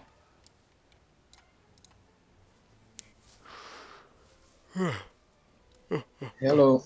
hey man, how's it Yo. going? Good. Doing good. Doing good. All right, there's that.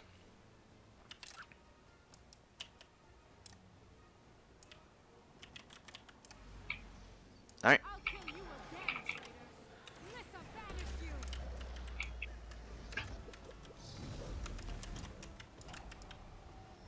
There it is.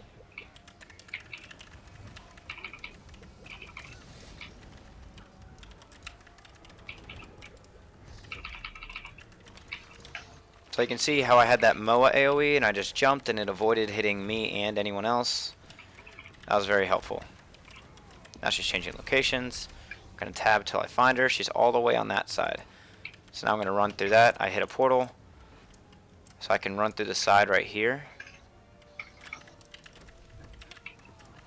Skip Adoka real quick. There's a safe spot there. Nice.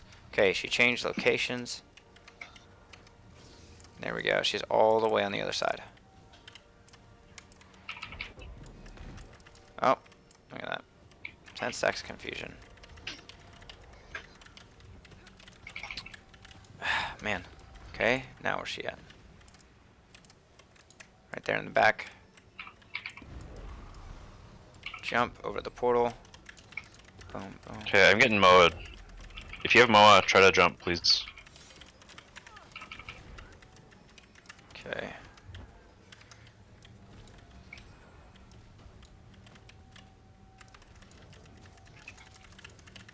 Okay, I'm gonna try and clear some of these illusions because this is tough. We just need to get past this phase and then we'll be golden. Be a golden pony boy. Here we go.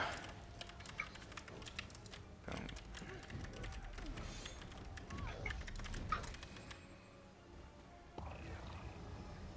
Go. That is right here.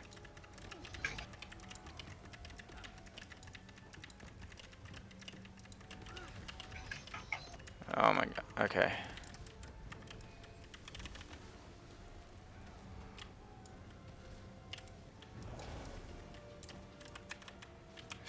Sorry. I used my special action key on the flux bomb. Alright, let's just GG. Restart.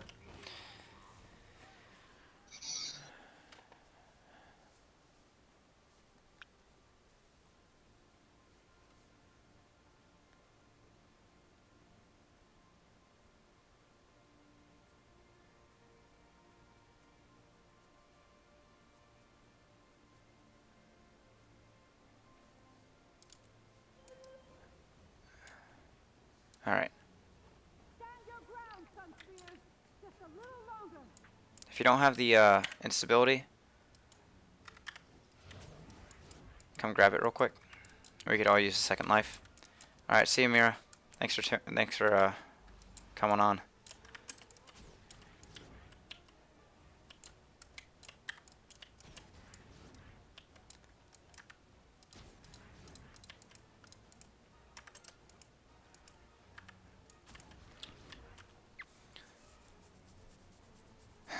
And sorry, Ervin. Mira's got the account. She's still on.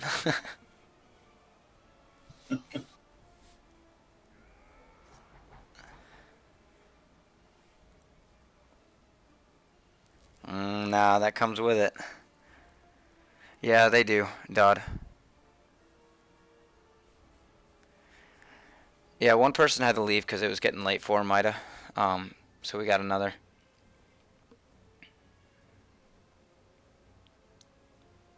But yeah, the illusions keep respawning. Alright, you guys ready? Yeah.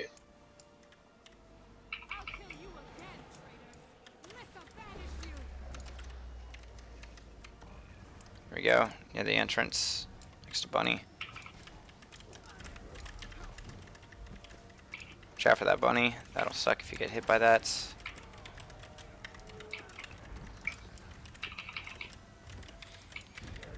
Watch out for that Flux. Alright, right here.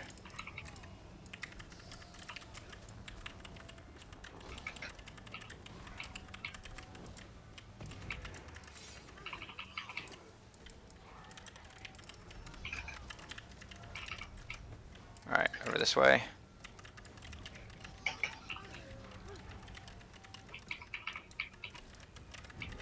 Watch out for that Moa. Nice. Good job. Good job there with the special action key. It's exactly what you want to do. Okay. Here we go.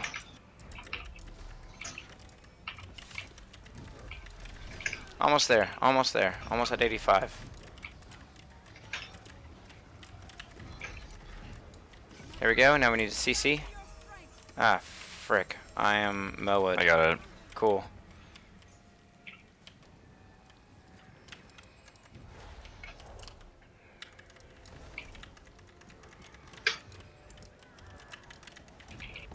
Alright, for the Priestess of Lissa, she has illusions.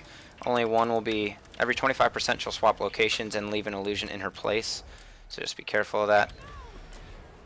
And once you phase, you move on to the Earth Elemental.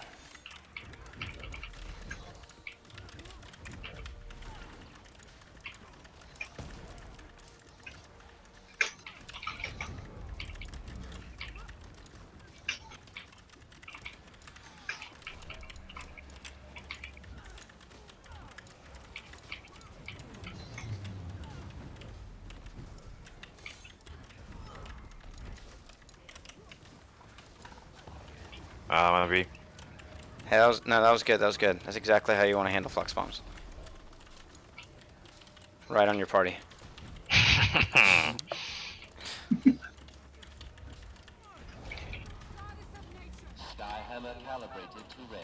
CC.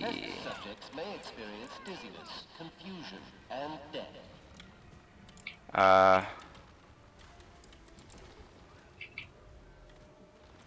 Let's see. Missed the jump.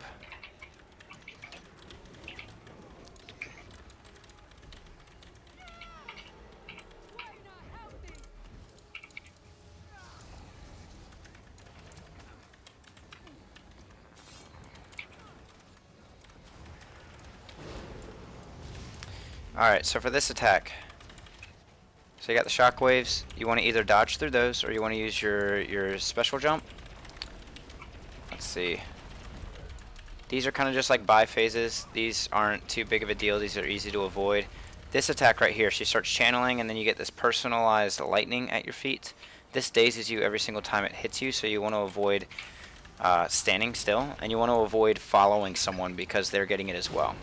This giant lightning attack looks like a lot's going on, but if you stand next to Amala, then she will do one AoE while she's channeling the 3 different lightning strikes outside of that AoE. So if you save your special action key for that specific attack, then you'll avoid the whole entire thing. If you just stand right on top of her, let the thing just like fully channel, and then Halt all movement. Experiment. one sec. Test subject. Alright, or you can just kind of find a safe spot. Confusion and death. Oh gosh. Alright, we might need a little bit more CC for this. We'll see.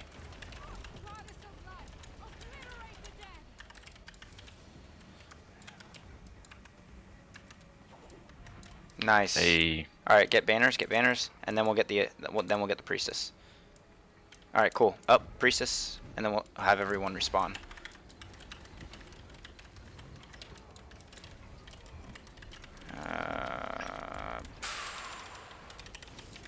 Got it. Easy. Yeah. Nice. All right.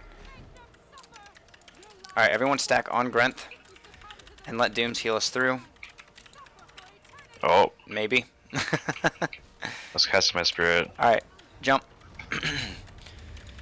Alright, so the walls that spawn here are fear walls similar to the very first phase. You cannot run through them, you cannot dodge through them, you have to jump over them.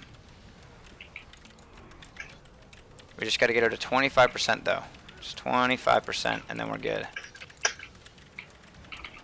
Let's get her there. Almost there, and CC. Nice, okay. Get this priestess to Grenth. Nice. Balthazar is going to be the hardest. Maybe. So. I got blasted by the bone minions last laugh. It's all good. Alright, so couple things. You can note that there's some like similar mechanics here. Alright, let's get this. Watch that Fractal Avenger. Get that Fractal Avenger. Cool. Always focus on those. Nice. Let's get this Priestess downzo. Obviously, make sure you avoid the AoEs as you normally would. Get Canes, get Canes, get Canes. Because he's only downzo Rooney. This AoE that just channeled, if you get hit by that meteor shower, it is an instant down, no questions asked. Watch out for the rabbit. Watch out for the rabbit.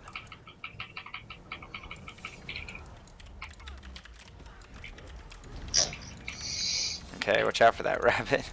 That guy's making it tough. Alright.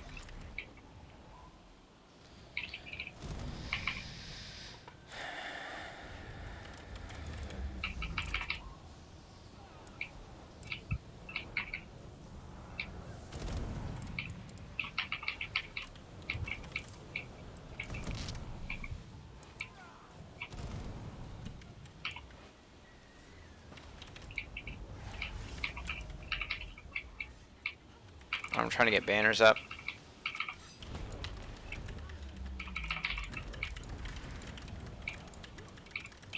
You think we'll have enough CC, Dooms? Absolutely, I can CC solo.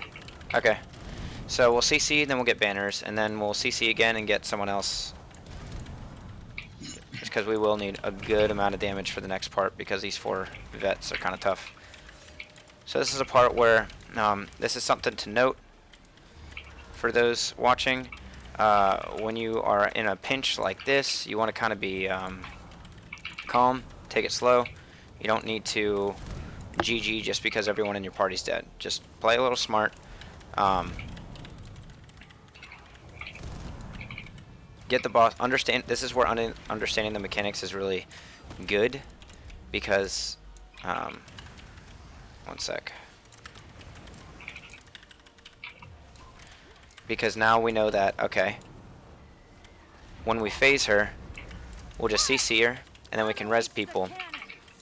And then we'll have a time limit to res before she regens. But when she regens, it's only 1% health, so it's not a big deal. But we have plenty of time to res, so we can just do it all again. So that's what understanding the mechanic, the benefits of understanding the mechanics. Right there. because that's what's going to turn this fight into a success as opposed to a wipe.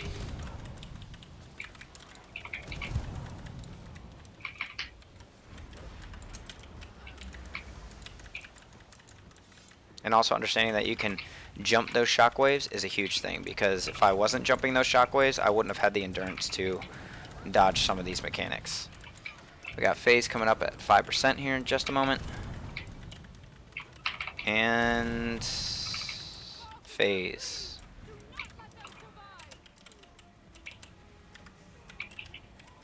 Nice. And then we'll get banners. Then once banners is up, we're going to get canes. The three of us rezzing will be a good res. Unleash the cannons. Aye, aye, Captain.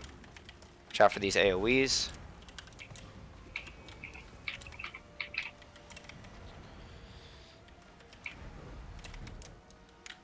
Holy feck. Alright, right on me is a safe spot.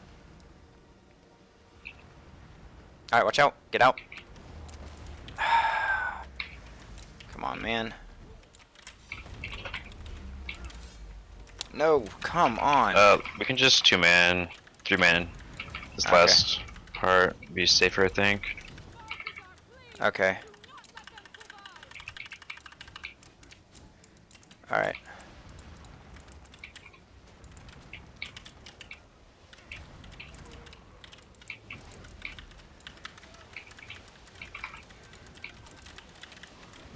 Alright, I'm gonna go down just for a second.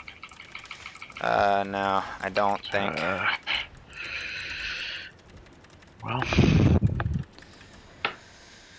It's tough.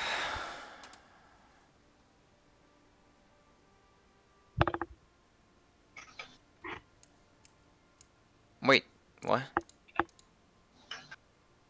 Oh, if you guys can...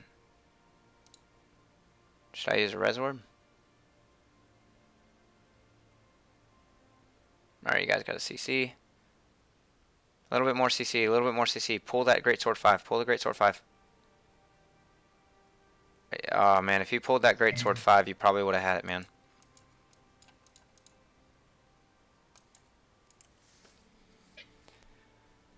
So if you don't kill the Priestess in time, then they're just going to regenerate. Mamala's just going to regenerate 1%. And then pretty much, hey guys, before we go in, let's go and get this Mistlock. That way, if you eat the Mistlock while inside the encounter, you can get the Mistlock that's inside there. Kind of as a second backup health. Or second backup life.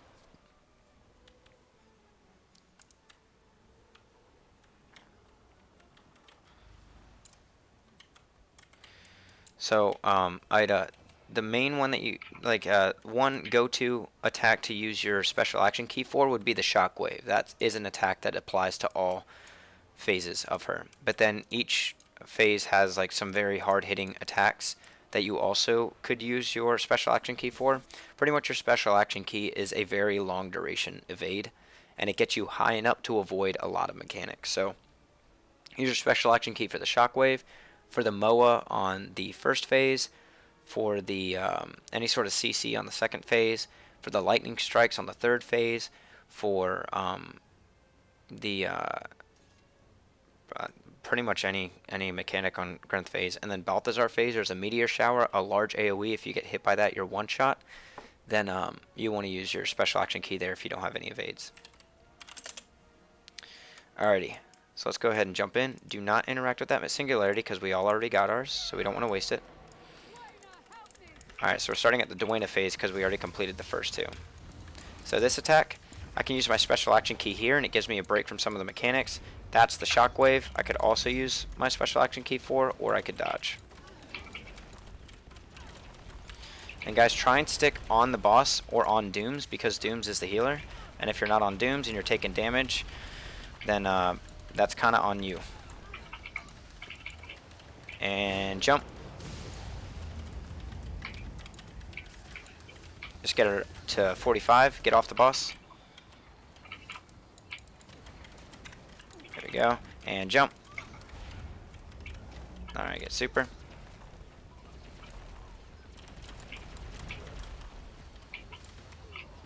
Okay. Super will res at the end of the phase. And jump. Alright, 45% almost up. Get wrecked.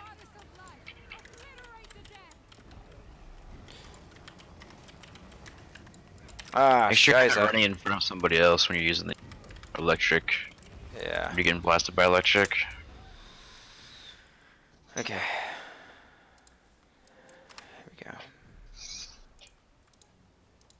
Ah, crap. Well, I just salvaged all my un-ID'd gear because I don't have an invisible pack because I'm a ding-dong. Well, there goes that. Alright. I'm gonna go Revenant for this. I'm better at Revenant on this.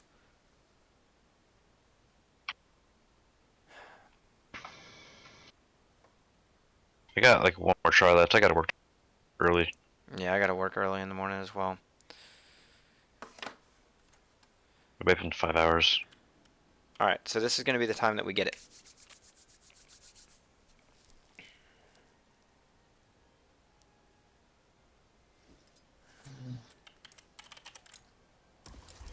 It is all good, Canes. No worries, man.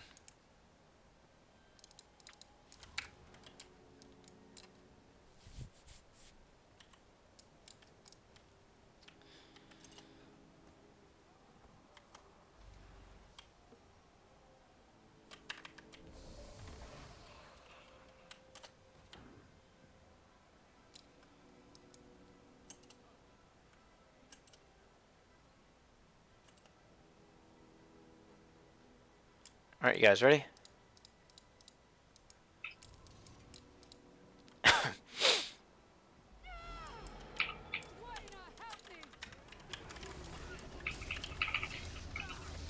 Alright. Good rule of thumb there is just run straight back away from everyone. Watch out for that rabbit.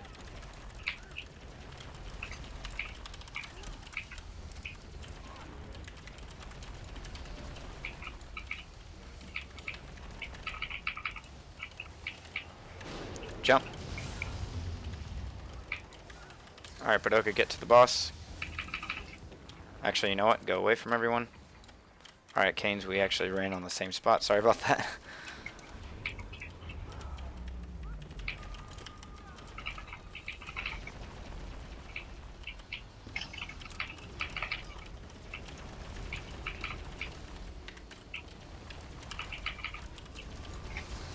Alright, almost at 45. Get away from each other.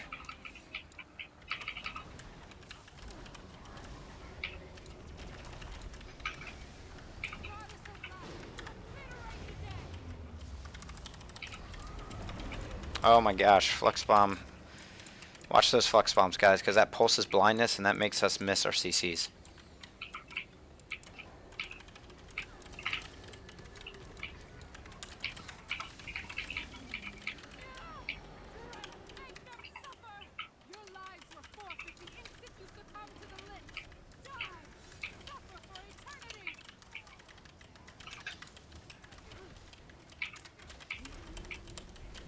Jump.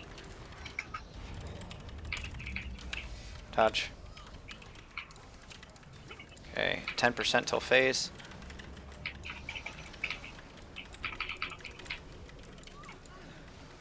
Four, 3, 2, 1, and CC. Good job, guys. Nice. Alright, one thing we've been pretty fortunate with both times we got to Grenth is she didn't spawn all of her Jagged Horrors. Now for this, make sure not to linger around when this phases because there's last laugh and there's a lot of explosions going on, so do not stand in those AoEs.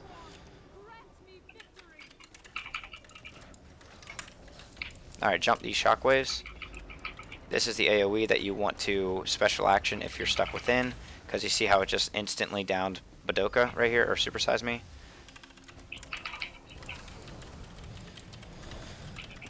It's a very crucial one that you want to avoid, for sure.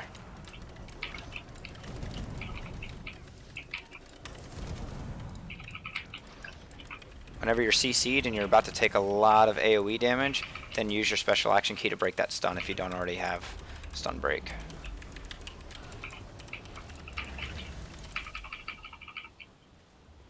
Sims is up.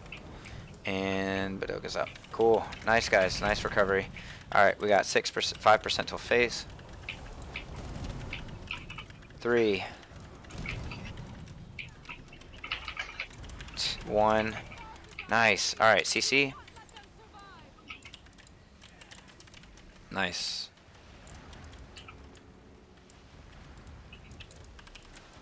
Skyhammer calibrated to red. Test subjects experience What the fuck? confusion and death. Get up, get up, get up, get up. Oh my gosh, man.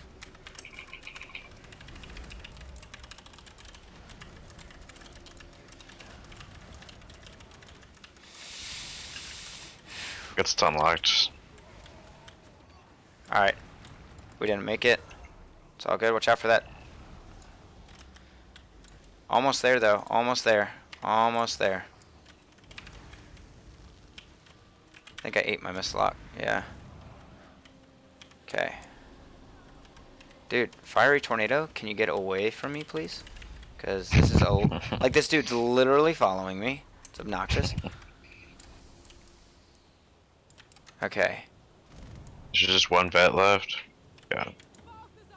Oh. Yeah, one vet left. Okay.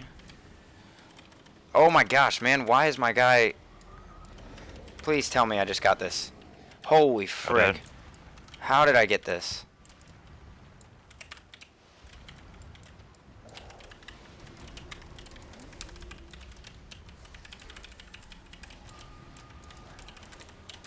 Phew. I did not know how I had enough CC for that. Dude, Flux Bomb is no joke. For real. On this one.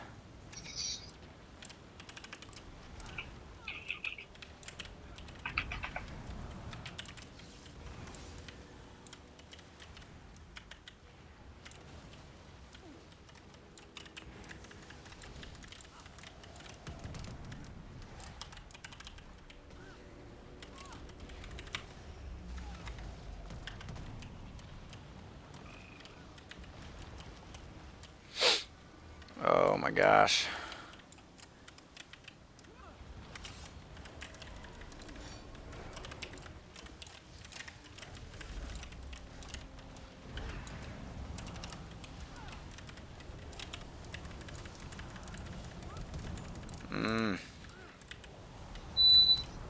What in the world? Is that someone's alarm? That scared me a little bit.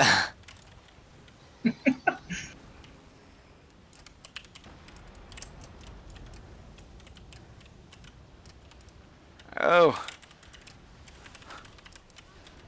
There's so many AoEs, like what the frick? Oh my gosh, man.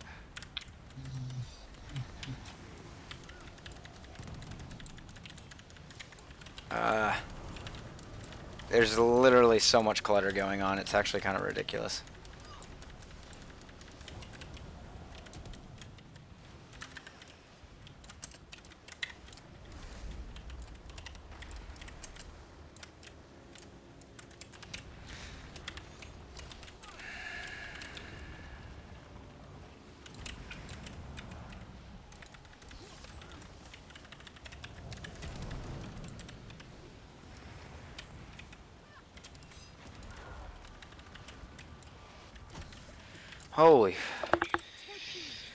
Holy crap, dude.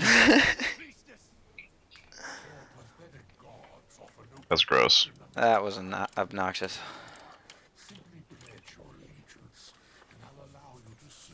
Dang. Alright. Power Herald 2K18. 16,102. I'm running full glass cannon.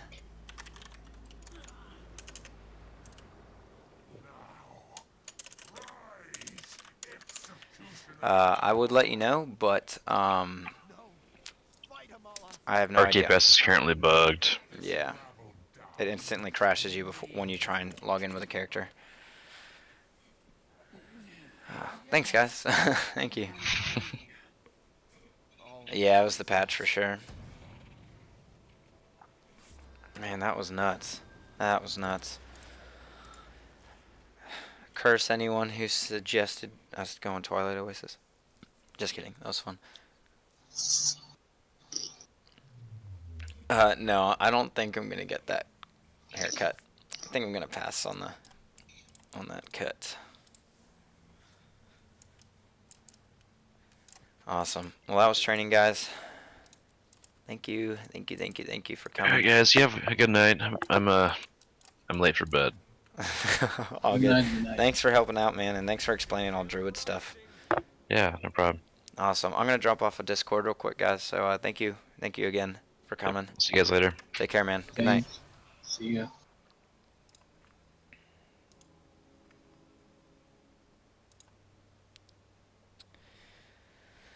All right, guys. Thanks again for tuning in on YouTube. That was training. Hope it could help you guys get a little bit more of an understanding of some of these things. I do want to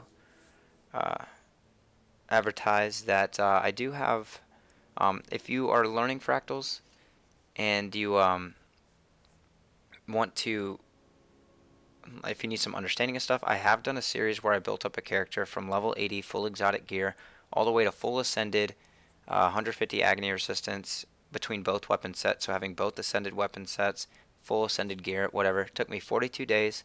I couldn't buy any agony resistance, couldn't do any of that stuff, so I have a link to that playlist in the stream description. I also have a link to my latest series, Fractals Explained, where I explain all the dungeons in depth. I'm working on my second actual dungeon guide. The first guide is some general combat mechanics like combo field, CC, and stacking and all that stuff. So check that out if you're trying to get into fractals and all that stuff. And I do want to promote that I do have a Patreon now. If you guys would like to support this content, it does take a while to make. I'm still going to make it regardless, but if you do want to support me in that way, I do have a Patreon. Link to that is also in my stream description. So thank you all so much for coming out. We will have a CM training, challenge mode training on Thursday, same time, 9 p.m.